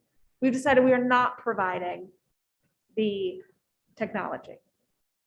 I thought CPAC had a great question when they said, what are the implications to things like assistive technology, which follow the same theory? Although I understand they're protected by law, we will uphold the law, they will be in the IEPs. It's the same thing. In order to access your education, you need certain technological devices and we will provide them for you. I feel as if those two theories are competing against each other and outside of IDA. I'm wondering as a district how we wrestle with that. Yeah, I think some of this assistive technology, software, hardware, where it is provided under IDA is provided, so that's fine. But I think this applies to all students, right? And so the same way as you would have probably suggested, books apply to all students. So it's in that spirit that we would ask all parents and students to participate. I don't really see it conflicting, other than you certainly, the threshold of public education, everything has to be free. That is certainly a philosophical decision on this issue. I personally don't necessarily see it in a plan. I think there's enough evidence to suggest that you could do this contextually and also culturally and for the community itself. I wouldn't recommend it if I didn't think it would work in the community, but I respect difference of opinions on that. Mr. Brown. Thanks, Duke. Three quick things. First to Chris, this is probably getting way too into the weeds from the board perspective, but just following up with the notability question. Do we know the teachers can just export that as a PDF that the students can then read and access and have a copy to? Sorry, Mr. Brown, can you repeat that? Yeah, no problem. The notability that was discussed, the software for taking notes and doing annotations, that can be published to a PDF and viewed by students later. I'm just trying to confirm that. Yeah, I don't expect you to know off the top of your head, maybe you do, but that I was just want to make sure that that Yeah. actually gets pushed out. That's correct. It can be public. So once it's notated, it can be published and then they have a new version of that PDF. All right, so if they just had the free reader, they'd be able to get to it. Okay. The other thing I wanted to ask is the survey that you put out, how long did that take to generate? And I asked just thinking ahead as we see how this works and kind of trim tab the numbers and things we need to have. What's the turnaround to do this kind of work? So the survey took probably 3 to 4 days to make sure we had the questions right, going back and forth with administration. Then it was open for, I think, about 5 days for students. All right, so if we want to do this month by month, I wouldn't want to task you with that, but that wouldn't be unreasonable. It wouldn't be unreasonable. I would suggest that surveys tend to be much more effective, especially with students, when you ask 1 or 2 questions at a time. Okay. More likely to complete them. All right.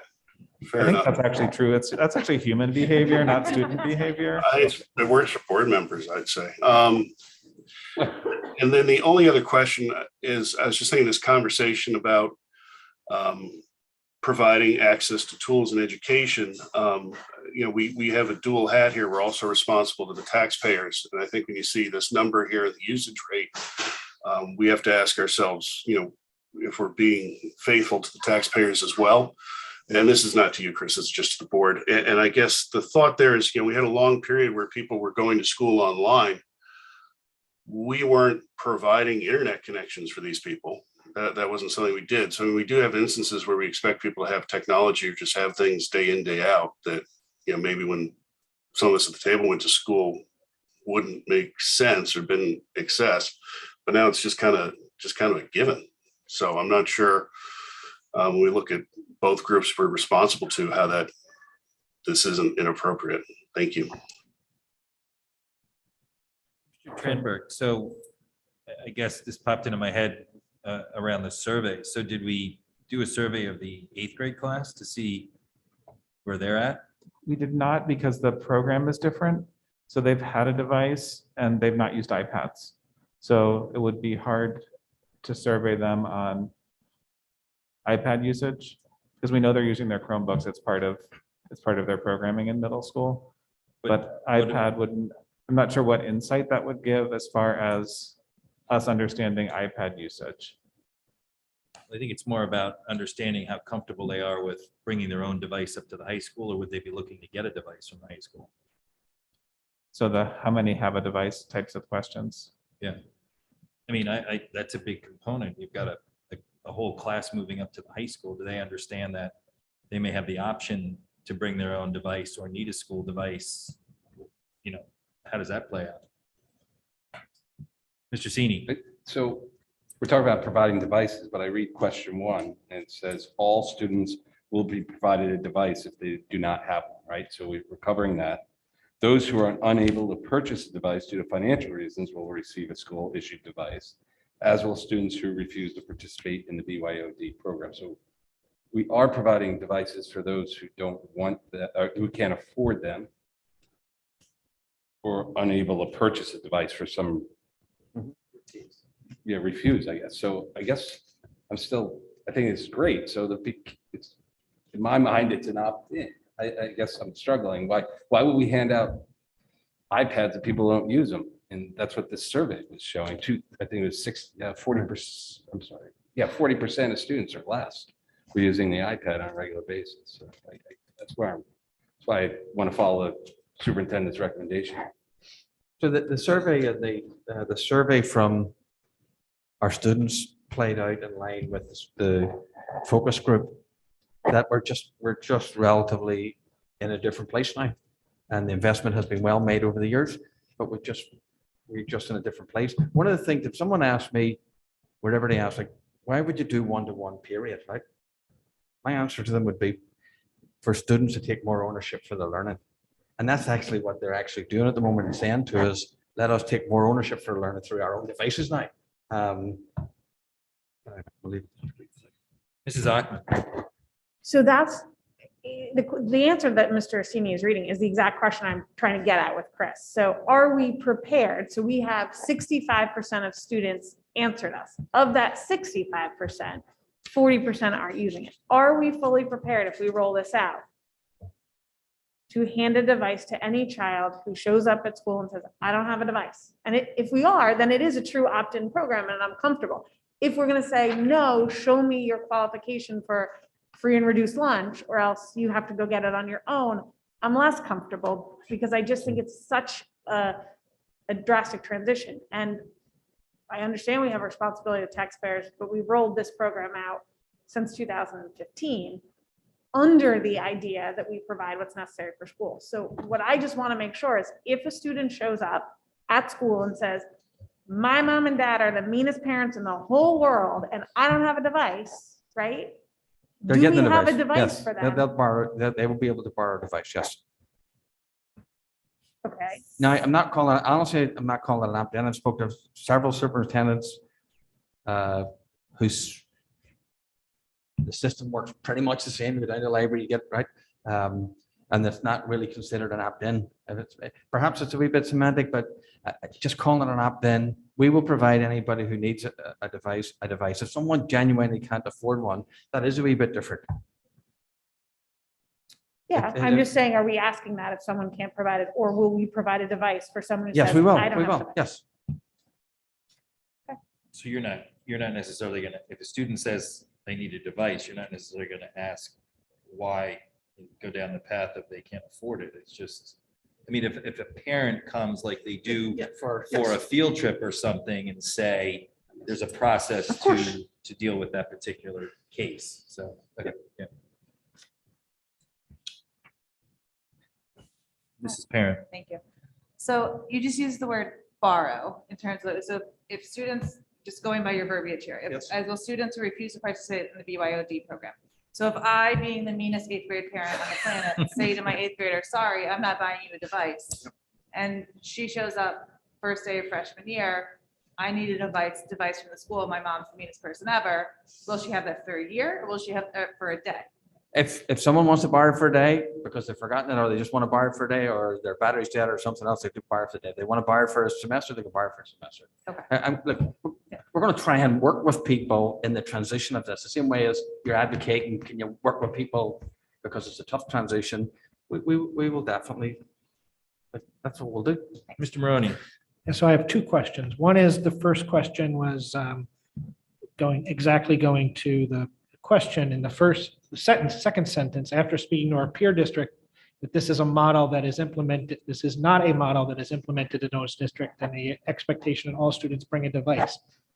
My question is, did our peer district go from providing one-to-one to not providing one-to-one, or have they always been a bring your own device? Oh, I would need to get clarified on an individual district. I would need to clarify that they, I don't think they changed. Richard, do you know of your district particularly? I think most of them have always been BYOD. I don't know of any that have had a device and then. Yeah, I don't think, Because I think that's what we're struggling with, is we're going from one to another. It's not just, this is the way we've always done it. We're changing, to Mrs. Ockman's point, we're radically changing what we've said we were doing for the last 5 years. So I think that's, at least for me, that's what we're struggling with. And then my other question is, and maybe this is to Rich, is, so if we're going to provide a device for a student, how are we going to budget for that in going forward in years? If we don't know what the number is, how do we budget for that 6 months before the first day of school? Or 18 months. Or 18 months. So I think the expectation right now is if you forget your device, or maybe your parents refuse to provide you a device, we're going to provide you with the iPads that are existing. There is money in the budget to purchase a select few of MacBook Airs, and that could be for students who might not be economically available to purchase a device. Mrs. McCammon. I have a couple comments. Thank you for all the work, particularly looking into the purchasing consortium and things like that.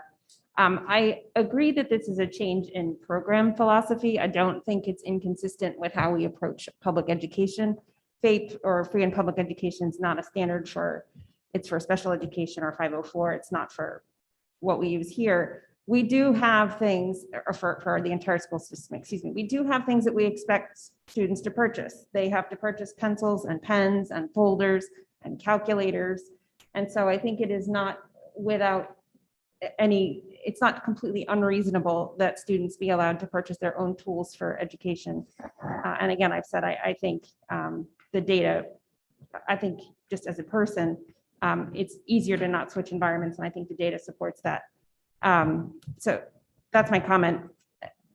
Beyond that, just to confirm, if we do have a student who has a particular need, then that is, sometimes that's hardware, sometimes that's software, sometimes that's components that go with hardware. There are provisions under special ed law or FAPE where they would receive that. Absolutely. Thank you. Mrs. Best. Thank you. So a couple thoughts. First, to be totally honest, I will admit that I'm surprised at how convinced I am that having your own device and not everyone having the same device sounds to be as workable and perhaps even preferable as it does. I've been someone who's kind of supported the iPads for everyone since we rolled this out. So I'll give that one up. What I will say is, I think obviously we've all agreed that there is a need to have a device. Every student has to have their own device. It is a need. And what we're saying now is we'd like to change the way we look at it and say that you are expected to provide that yourselves. And the hope and expectation is that each student will, unless they're unable to, or unless they decide to say that they will not do it. And that's where it falls off for me a little bit, especially with the timing, because we have always provided them and we provide them through the elementary school and the middle school. To make this change without even a holiday season in between when we change the practice and when you have to have that device by, it seems really quick to me. And it seems aggressive isn't the right word, but it seems like a lot to ask parents to either go and do it or say, no, I will not do it. And so that's why it feels to me like some kind of more defined and detailed, or, let's get the data, opt-in is a better approach to moving forward with this, if that makes sense. Thank you, Mrs. Best. Mrs. Ackman. So a few points, and I think I'm landing where Mrs. Best is. The State of Connecticut Constitution, Section 8, provides for a free public education for elementary and secondary. That's where my conflict is coming. That's not a district thing. That is guaranteed by the state of Connecticut.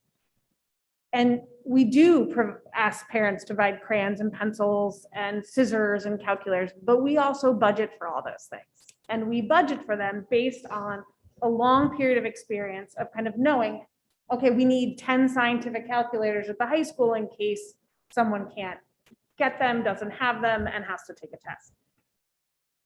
I'm not opposed to going here, but what I would be more comfortable with for consideration, and it's my opinion, is saying to parents as they enter the high school, do you want to opt out of this system, right? Will you guarantee for the next 4 years you'll get your own program? I'd sign that, right? I had one that used their iPads. I have one that uses her personal device. Then we would know how to budget. And I am really looking at it to both Mr. Maroney and Mr. Again, Dave, I'm blanking because you're not next to me, to Mr. Brown's point. Then we could budget. We would know, okay, at our incoming class, 65% of our class has said, don't purchase one for me. So I can actually budget in terms of my fiscal responsibility. Now, I'm not saying that's the only way to do it, but to Mrs. Best's point, it's a little like, well, our fingers are crossed. I think we can do it. I'm not doubting you. I'm just worried how to exercise my financial obligations and buy enough and not too many, because it would sound like currently we are buying too many, and that's not good. But I don't know where to do this 18 months out unless we start asking parents to truly opt in or opt out. So one of the concerns I have just is we're sort of recognizing that the iPad's not being used in the way but by an opt-in, we're actually giving them the very device with that essentially we're saying it isn't really working as well. So that's a wee bit of, that goes with the whole opt-in, opt-out discussion. I'd like to try and make the transition as quickly as possible, but also as reasonably and thoughtfully as possible. And can I, Thank can I you. just add Mr. to that? And we do have some data right now. So we know that 86% of current students have a device and 72 bring that device to school every day. So if we were going to use that as a metric or as an indicator now, we also know that we have 50% of our iPads that are still available and aren't necessarily going to go to carts. So we have the devices now. So that gives us a year and some space and some time to plan more appropriately for FY24. Because if students need a device, we're not anticipating that we need to add more to this budget. But I think to the point about the budget conversation is, I think until you go, you have to be very clear about that 8th grade class, and that starts the clock as to what percentage of those kids opt in or decide they need a device, and then that starts to carry you through. You start to see what the 4 years look like. Mr. Maroney. Yeah, so from what I just heard, what I understood was we have enough devices to have half the class be provided, half the high school to be provided devices. And in the following year, which in theory would give parents and students enough time to purchase new computers, we will be going to bring your own device. But will there be the option that the school will provide it, or will it just be a bring your own device? And maybe that's a different question, but to me, it's part of our discussion here today. It would be the same for the students who can't afford it, and there's a method as there is for anything else, right? So those special situations. But the parents who refuse to buy, who are the meanest parents? So it's the same as I think we need to call our parents. it's the same if Mrs. Parent is mean in 5th grade, or if she's mean in 5th grade. If she continues to be mean, we'll continue to give a device to the student. Right. Good conversation, good questions. Any further conversations around the bring your own? Real quick, Duke. Yeah, Mr. Brown.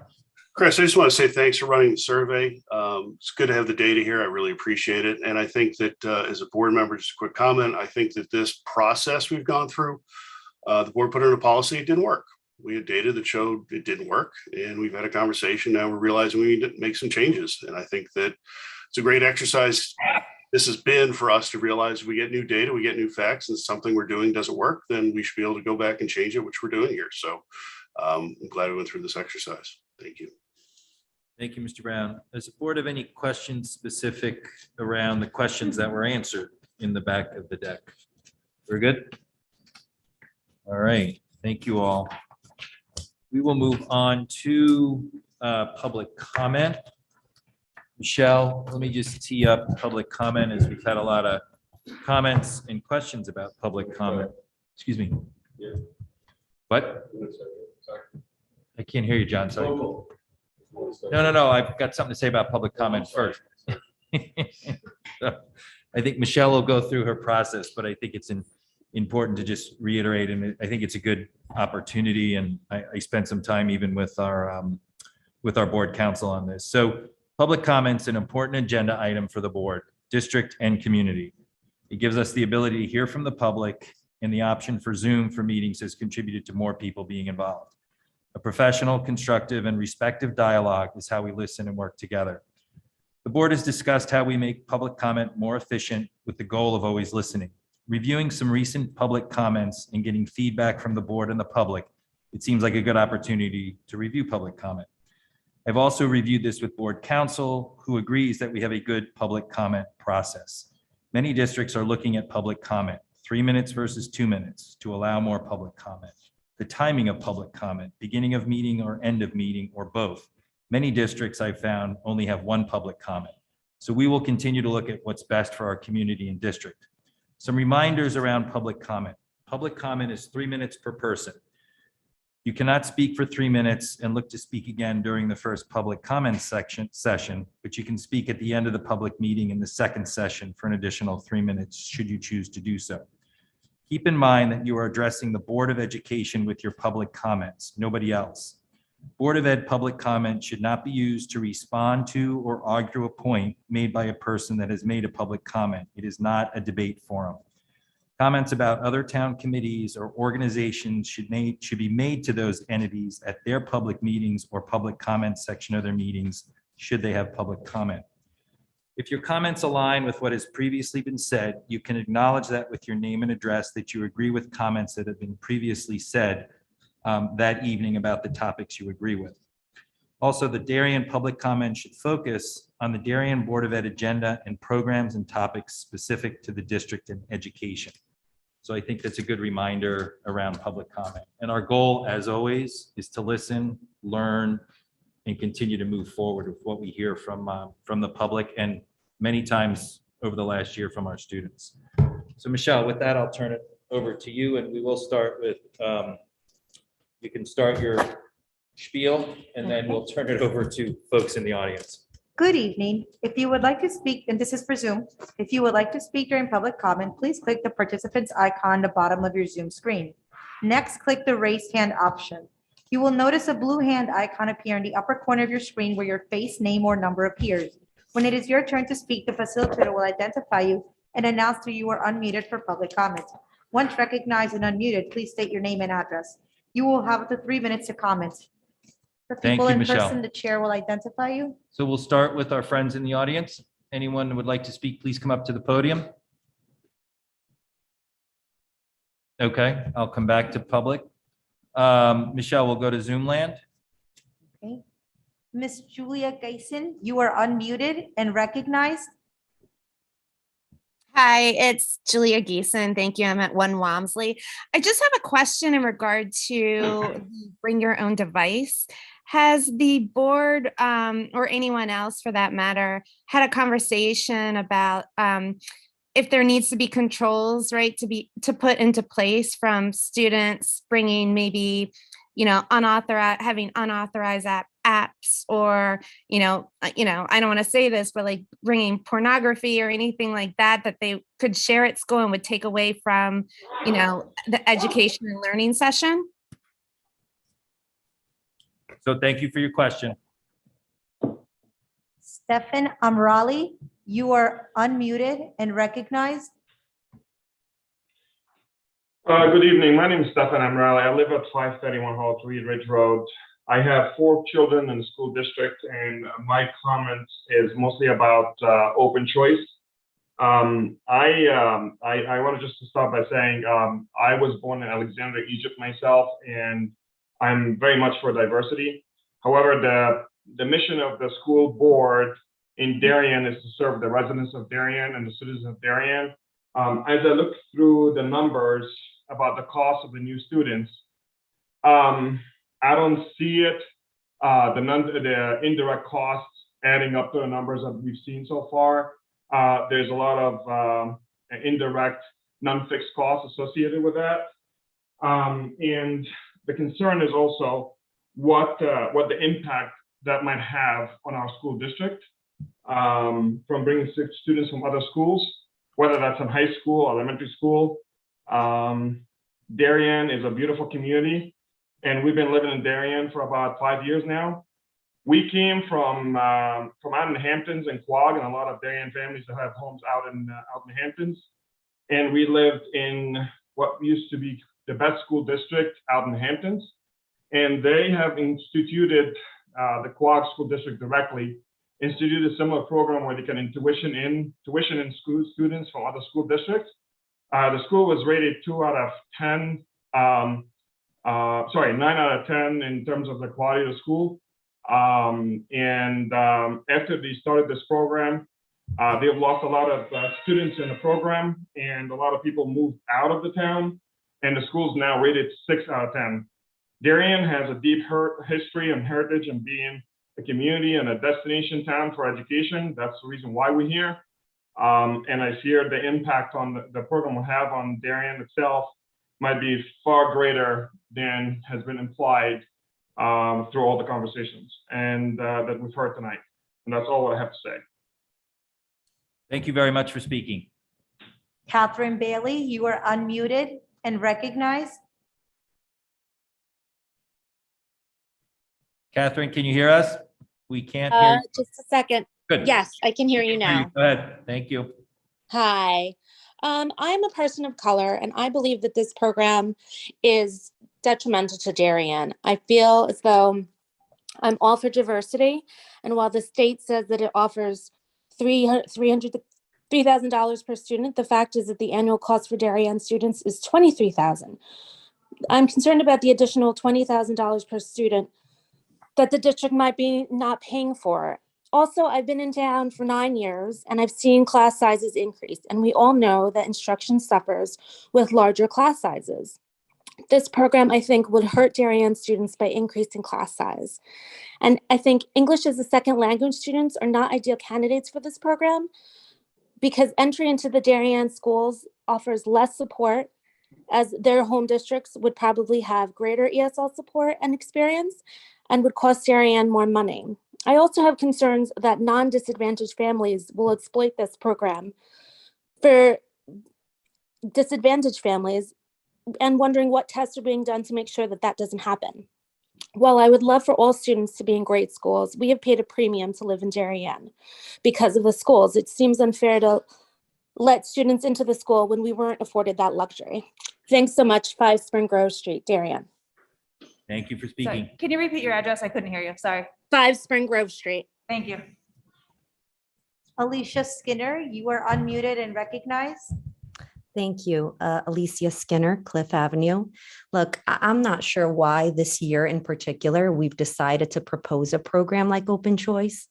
In my opinion, the timing of it can't be worse, given all the stress and anxiety and educational deficits that have been faced by our children and the additional pressure that's been put on our teachers.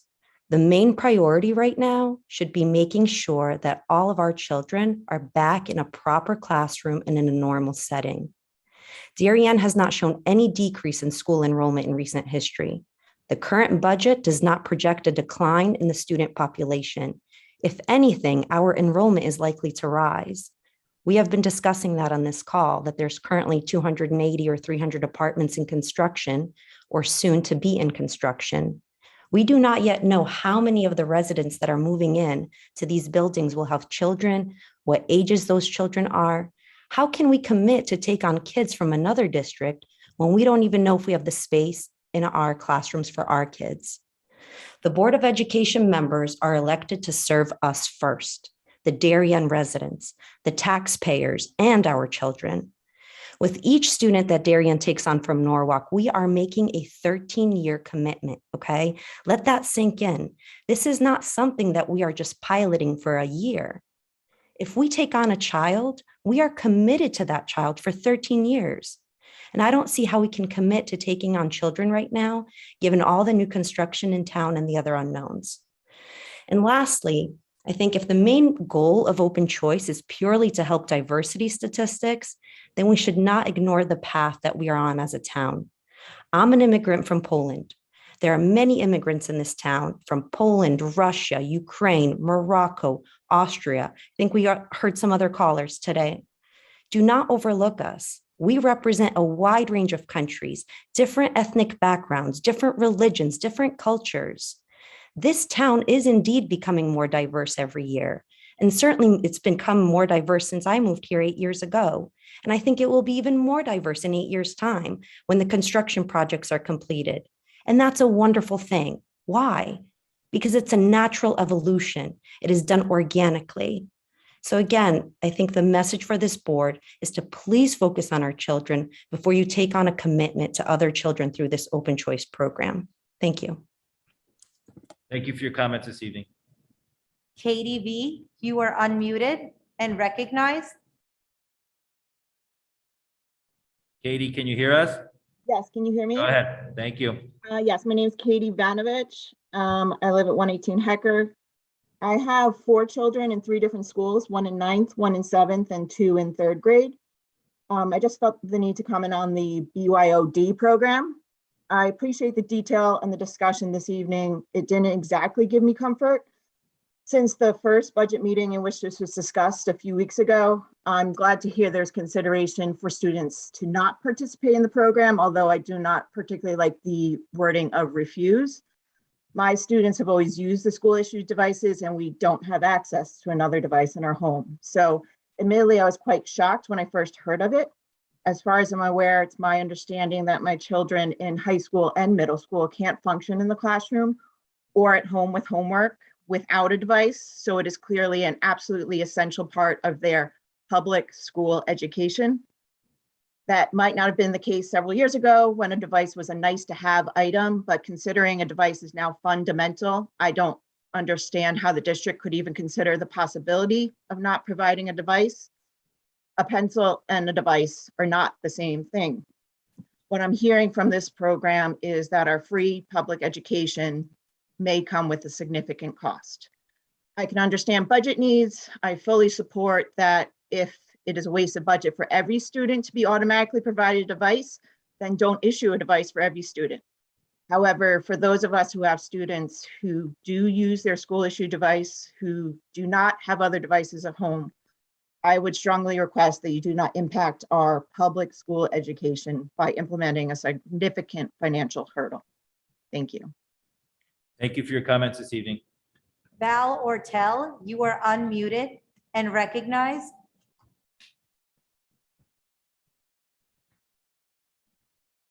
Can you hear us, Val Ortel? I can hear you. Can you hear me? Yes, we can. Go ahead. Thank you. Yeah, I'm sorry. It's Joe Ortel. I just happen to be using my wife's computer. Sure. Thank you. Don't want any confusion around that. Look, I would just like to say that you mentioned class size several times and 85% of max. And I just want to ensure that I completely agree. We don't want to use open choice as an excuse or a reason to, I think, move our class sizes up substantially. I think we all agree that the larger the class size, the education will suffer. And I completely agree with the woman who spoke earlier, saying that we have far more important things to focus on with our students here, given everything that they've been through. I think we've all read all the studies that say everything that they've lost during these prior years of COVID. And I think that should be our main focus at this particular time, is ensuring that our Darien students be able to make it up and continue to improve and increase their educational capacity over the coming years to make up for what they've suffered in COVID. Thank you for your comments this evening. Mr. Ortel, may I have your address, please? 48 Shields Road. Thank you. Peter McGinnis, you are unmuted and recognized. Can you hear us, Peter? Peter, can you hear us? Peter, can you hear me? Can you hear me at this point? We can hear you. Thank you, Peter. Go ahead. Okay, great. Thank you so much. So thank you so much for having this special meeting. I really appreciate the attention. I'm going to really speak very quickly because I only have 3 minutes. One thing Mr. Chip Dumas did not mention was the 2015 Connecticut State Department of Education report, page 17, on analysis of choice programs, indicates that open choice programs actually result in a negative outcome for 6th to 8th graders. He presented that to the New Canaan public schools, but he did not present that here. So I ask you to have him take a look at that with you all again. Second, I would just ask you to look further into English language learners. English language learners are not special education. That comes out of Darien's pocket. I've mentioned this before, and specifically I mentioned if you had a couple of Spanish immigrants and maybe a Brazilian immigrant, you all would need to pay for that. Lastly, I want to talk about marginal costs. Back in December, I mentioned marginal costs, and I gave you the analogy of an empty movie theater and a full-service restaurant. We understand marginal costs. Marginal costs in the case of an empty movie theater, marginal cost is zero. You have those empty spots. You would take people in and charge them just $1. We're not in that scenario. We're in a full-service restaurant with 4 waiters, 3-course meals, and we are setting a menu price at $23, and we're agreeing to serve for 13 years in return for a fixed $3 reimbursement. Back in December, when I tried to explain this issue, I also looked up quite a bit on marginal cost. We understand it. The best place I can refer you to is a Georgia Public Policy Foundation report, February 2019. The only way to determine marginal costs is through a multiple regression analysis that has not been done. So a good example is $410. You may not break the tipping point this year, but with that class, you could break it in the third, the fourth, the fifth year. So remember, that is a static model. So this analysis that I looked at says some people may be surprised at the size of the estimated marginal cost values. Again, this Georgia report, they were at $10,000, $11,000 on a marginal cost basis. After all, shouldn't a district be able to squeeze in one more student in a classroom for almost no additional cost? The answer is that while at times additional students will impose a very small cost on a school. Okay, take a look at the report. Thank you. Thank you, Mr. McGinnis. Mr. McGinnis, can you please remind us of your address? Your address, Mr. McGinnis? He's muted. He's muted. Go ahead, Michelle. Go ahead, Mr. McGinnis. 22 Robin Hood Lane. Thank you so much. Thank you, Mr. McGinnis. Paula Sardoni, you are unmuted and recognized. Paula, can you hear us? Yes, I can. Go ahead. Thank you. So, my name is Paula Sardoni, 15 Tower Drive. So I just would like to share an experience we had last year. I hope some members of the board will remember this as well. So last year, our school anticipated only 3 sessions for 4th grade, which probably was calculated on the budget around the time in May, probably. And there was a lot of house overturned in the summer last year. And my kid ended up in a class with 26 students. It was difficult for the teachers. The parents came in front of the board September last year, asking for, not last year, but this, I don't even remember, but it was 2020, asking for another session, another class. It was denied because there wasn't on the budget. There was no budget for another teacher. So my question is, how can we commit to a student in May without knowing what's going to happen in the house market in the summer? You know, that happens to us. And the school had 19 students in 3 classes. And then by the end, they had 26 by the end of the summer. And there was no way to accommodate the students that were here in town. So I heard the discussion. So I really hope that you consider that the house market happens a lot in the summertime. So I can support expanding this program that would make this type of problems more frequent, both by bringing in more students and further straining our budget. I heard a discussion from the board in regards to the elementary schools, but the concern is also the middle school. The middle school, for as far as I know right now, is really full, is at capacity. They are trying to accommodate more students. There was a consideration to have 5th grade there. There was no way to do that because they don't have room. So I think our middle school should be under consideration as well. Well, those are my 2 points that I hope you guys consider during this discussion. Thank you. Thank you for your comments. Have a good night. Username Deb, you are unmuted and recognized. Deb, can you hear us? I can hear you. Can you hear me? Yes, go ahead, please. Thank you. Good evening. Thank you all for this special meeting tonight. My name is Deb Daniil. I live at 66 Middlesex Road.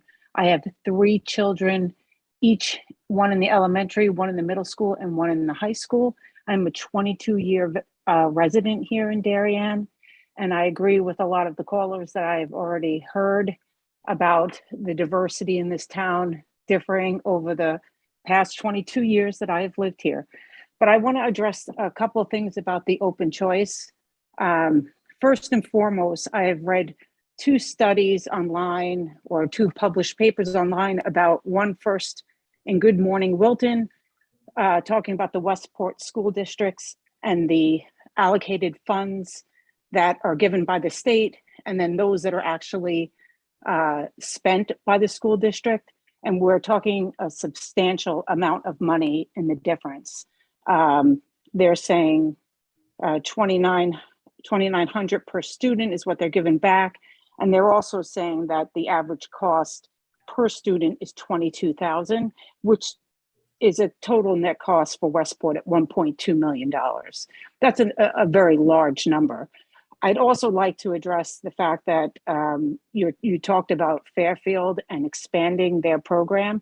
In fact, Fairfield came out with a paper today in the Fairfield Citizen online saying that half the board is split on that decision on whether or not to open up the school district to more students because of the cost funding to their BOE budget. So I think I've heard a lot of great information on this program, but I've also am left with a lot of questions. We don't know capacity size. We're saying that schools are not at full capacity. I heard specifically that homeschool is not at full capacity, yet we're using 2 trailers to house the students. So I don't know how we can't be at full capacity when we're still using trailers out in the back. And we have not considered any of the impacts of the pandemic on our students. That has not been addressed. We don't know what that is going to be. So that combined with the fact that we have housing developments going up and we've had an influx of people into this town in the last 2 years that have moved out of the city or have moved from other areas, we don't know. And the board has already admitted that you don't have data on the housing development and how many bedroom housing is going up or being built in the town, or anyway, any significant data. I think more research needs to be done before we can implement this open choice in the town. And I agree with the other residents that say we need to think of the students here in town first and how to best meet their needs. We are the residents, we are the taxpayers, we fund Thank this. you. Your time is up. Thank you very much for speaking. Thank you. Miss Carolina Magui, you are unmuted and recognized. Carolina, can you hear us? Hi, everybody. Good evening. Karina Magowi, 28 Kempsett Lane. I wanted to thank the CES gentleman who came to the presentation tonight. I thought the information was fantastic, and I'm eager in more support of the open choice for our schools.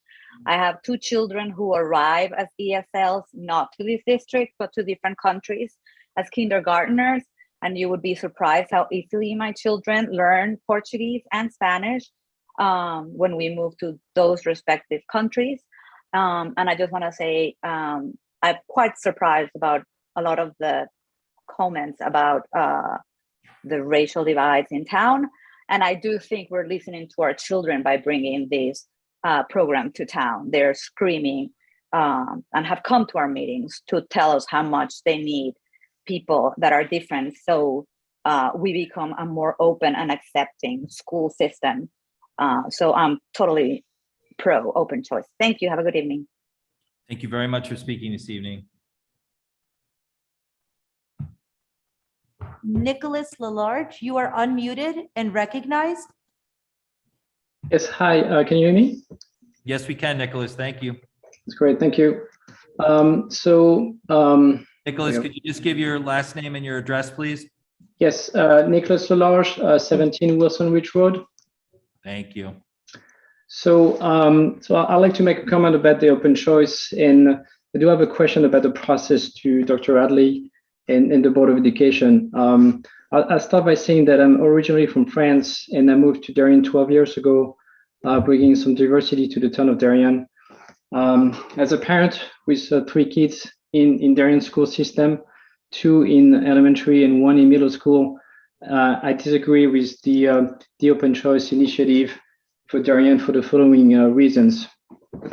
Our kids have suffered for the past 2 years because of the pandemic, doing remote learning, witnessing teachers being absent, stress of being quarantined because of COVID tracing, wearing masks for 6 hours and more, and attending classes with overcrowded students. We've also witnessed the incoming of many new families into the Darien school district from New York and other states, and putting additional pressure in our school system on our students, on our teachers, we have to deal with overcrowded classes.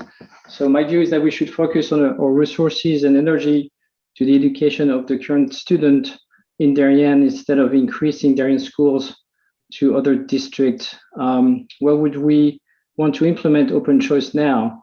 Therefore, my question is that I'd like to understand from Dr. Radley and the Board of Ed, what would be the process to change of course of action at this stage and reconsider this open choice initiative at a later stage? Do we need to call a specific meeting? Do we need to show by popular vote, like a referendum, the magnitude of the parents that I think would disagree with the approach? So I guess this is a question to you, Dr. Radley, and to the board. Thank you. Thank you for your comments this evening. Username Bill's iPhone, you are unmuted and recognized. Hello. Hi, we can hear you. Please continue. Okay, cool. Sorry. I'm struggling technologically. All good. As I usually am. I'm here to just say that I'm opposed to the open choice program at this time. Could you just state your last name and address again, please? Sure. Lennox and 1 Illinois Road. Thank you. I'm here to just say that I'm opposed to the open choice program at this time.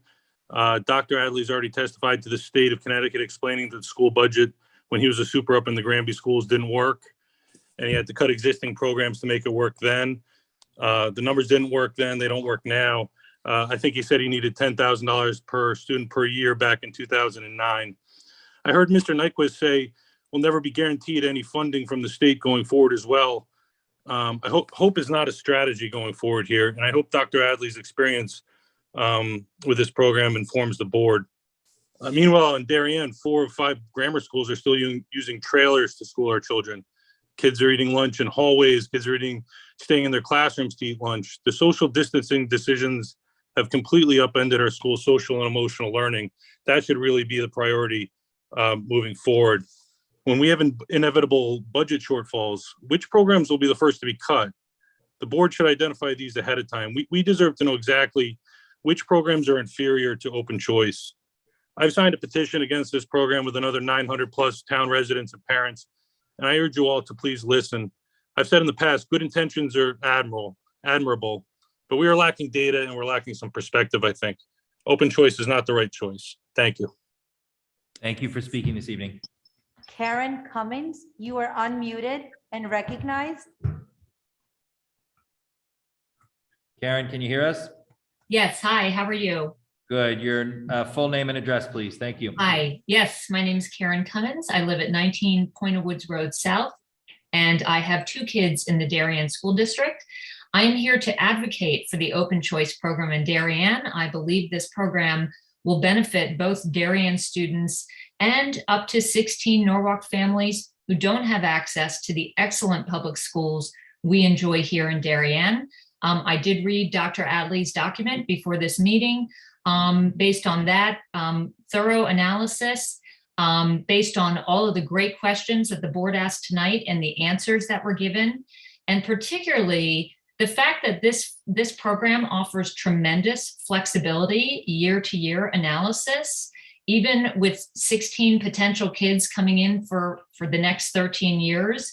I believe there is much more upside and very little downside. And I just want to reiterate a handful of the points that were discussed. Based on the analysis that Dr. Adley and the team did, the revenue exceeds the projected expense over the next several years. And the fixed costs of $23K per student is not a factor. That will not change regardless of an additional 16 students, as I understand it. There are approximately 4,800 students now in the Darien School District.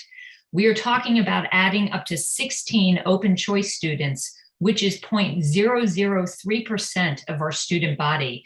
Even if you assume 2,000 of them are kindergarteners across all of the schools, that's 0.006% of our total student body. And based on current projections, we can implement this without increasing student capacity any more than we have in years prior, where we hit higher levels. Just for a corporate anecdote, and a personal one. As a longtime corporate executive, I have seen firsthand that you can innovate, you can experiment, and you can move out of your comfort zone to grow, learn, and often succeed, or you can keep the status quo and stagnate. I think it is worth trying and testing the open choice program, measuring its success over time, and if it does become burdensome on our school or our budget, we can always discontinue it and just commit to the students at least in the next year for the next 13 years. I think we have the chance to do the right thing here, set a great example for our kids that Darien is a generous, caring, and open-minded community, one who is also willing to get our own kids out of this bubble and try new things and bring opportunity to those outside who are in less fortunate academic circumstances. Thank you very much. Thank you very much for speaking this evening. John Dunn, you are unmuted and recognized. Can you hear us, John John? Dunn, 175 Raymond. Tonight we heard from the Connecticut Educational Services and the Open Choice Coordinator. This organization has an obvious vested interest in and financial incentive to expand Hartford's Open Choice program to our small town. More importantly, I would ask the board tonight to hear and heed the concerns of nearly 1,000 of your constituents who are opposed to funding both the Open Choice program and DEI consultant Ken Shelton. There are so many concerned parents and residents in Darien right now. Over the past 5 days, 920 people representing approximately 650 households in town have signed a petition objecting to funding Open Choice and DEI consultant Ken Shelton in the upcoming budget. Let me repeat that. 920 people representing approximately 650 households, 27 during the special meeting alone, I'm told. That's a phenomenal response in such a short period of time for a 2-issue petition. The petition simply states, quote, we the undersigned Darien residents and taxpayers right to state our strong objection to Open Choice program that is being considered as part of the current budget process and to the hiring of DEI consultant Ken Shelton from California. We urge each of the members of the Darien Board of Education to reject these expenditures from being included in the 2022-2023 budget, end quote. A link to the petition can be found at openchoicewrongchoice.org. That's openchoicewrongchoice.org. Have proponents of Hartford's Open Choice program demonstrated the same level of community support in such a short period? I believe the answer is no. Open choice is the wrong choice for Darien. Continuing to work with Mr. Sheldon is the wrong choice for Darien. The board should listen to its constituents. Their message is clear. Do not fund these initiatives. It is the obligation of the board to vote for what our town is clearly indicating as its preference. Let's shift our focus to getting back to normal for the benefit of our children before even discussing such drastic changes to our schools. Thank you. Thank you for speaking this evening. Miss Armel Jacobs, you are unmuted and recognized.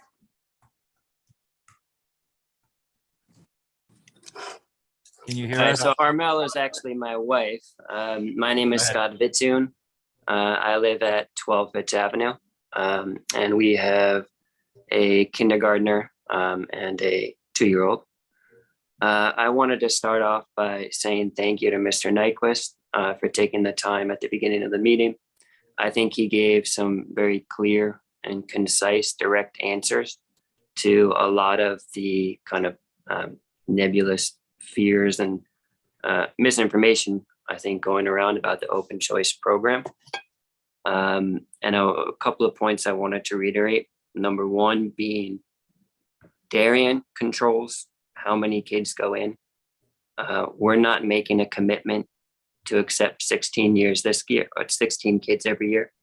If we have space, we let people in. And I think we're losing sight of kind of the bigger picture here.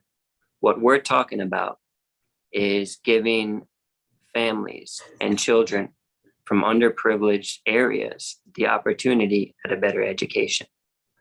We're talking about letting kindergartners in. And I don't think anybody is necessarily focusing on that. And when you object to these types of programs, I want you to think about what you're actually objecting to. What you're objecting to is bringing in maybe a minority, maybe a kid from a poorer family, and letting them get the same education as your child. There is no tangible negative impact of having that student in your child's classroom. And to say otherwise and to focus on these other, objections, we can't predict our future enrollment. This is going to cost us $20,000, which obviously is wrong. I think is disingenuous. And I think it's cruel, to be honest. Thank you. Thank you for speaking this evening. Krista Carnes, you are unmuted and recognized. Can you hear us, Krista? Yep. Hi, this is Good. Krista Carnes.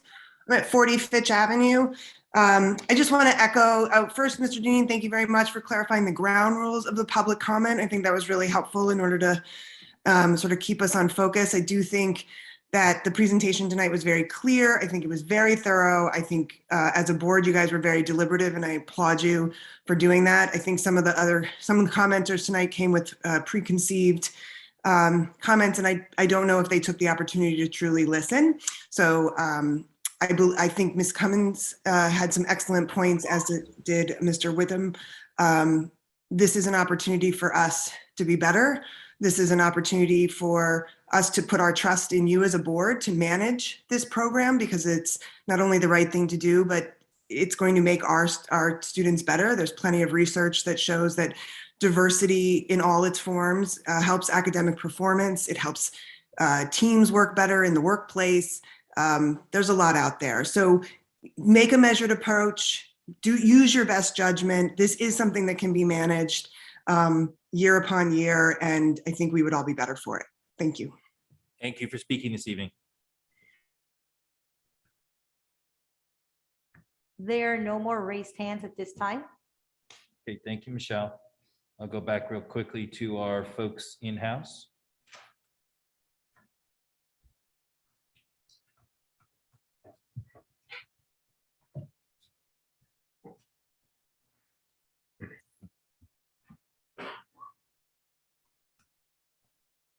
Sorry, I need to get to my notes.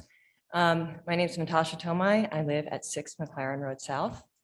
I'm speaking as a mom and a member, an involved member of this community, and a strong supporter of underprivileged youth in Stamford and Norwalk. I am also a strong proponent of charter schools and toward Achievement First in New Haven first when I was 23 years old. So what I want to convey here is what I want my children to learn is that two things can be true at the same time. That you can be pro diversity, equity, and inclusion and want the right person to do it. You can be absolutely pro equal opportunities for education. In fact, we have seen proven success in charter schools. I think the question we should be asking ourselves, because I will get behind anybody here who wants to go help charter schools get built in Norwalk or Stamford. And let me tell you, I will get behind you and we can get it done. I care about the youth in our community. I care about our own youth. I am worried about their mental health. I'm worried about the 69 new IEPs, the over 80% increase in children with autism diagnosis, 1 in 44 now, based upon the last report. I mean, that really concerns me here in town. Again, the unintended consequences. I think that open choice is something that can be looked at further. But I think anybody who's virtue signaling, anyone who's saying that you are good or evil, you are doing the right thing or the wrong thing, anybody, regardless of their position or how likable they are, who's sending that message out, should really take a step back and say, is it possible that two things can be true at the same time? I think we're making immense progress here as a community. We're hitting bumps along the road, and there's some, discourse among ourselves, but we are moving forward. Like, let's move forward, right? And get our own stuff sorted out, get it sorted out. Like, how do we talk to each other? How do we talk to our children? And then open up, decide if we want to open up to the community, or decide if we want to band together and get some charter schools built and make a real impact, not on 16 kids, but on all of those other kids that we heard the person speak tonight say that they're outperforming kids in the district that they came from. How unfair is that? How unfair is it if a sibling gets in and somebody else doesn't? We're going to split up families? So anyway, anyone wants to get on board with me, to help the communities outside, I'm happy to do that. And I just want to say that I personally, I feel like we are moving forward and I'd like to keep doing that. Thanks. Thank you for speaking this evening. Anyone else from our audience?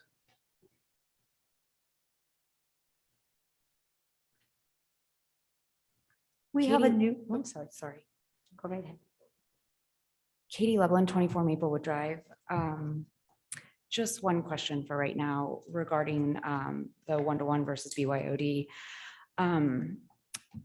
Is it possible that the low rates of student usage are due to the choice of device issued? My understanding is that when the iPads were chosen, that was a sensible and compatible choice at the time when one-to-one was first implemented. But it seems that now it might be time to change the device that's issued rather than discarding the policy entirely. As people have said, it's not possible to access our curriculum without a device anymore. And I just wonder if perhaps we're not looking at the reason the iPads aren't being using because they're iPads. And, we heard from the technology chair that when that was introduced, a lot of the software needed to be used were application-based. But now that it's web-based, the computers are more effective. So just a question about considering the change of the device issue. Thank you, Katie. Anyone else from the public here? All right, good. With that, thank you all for participating, the questions and emails, much appreciated. We'll continue to move forward in the budget cycle, and may I have a motion to adjourn? Mrs. Ackman, second by Mrs. Best. All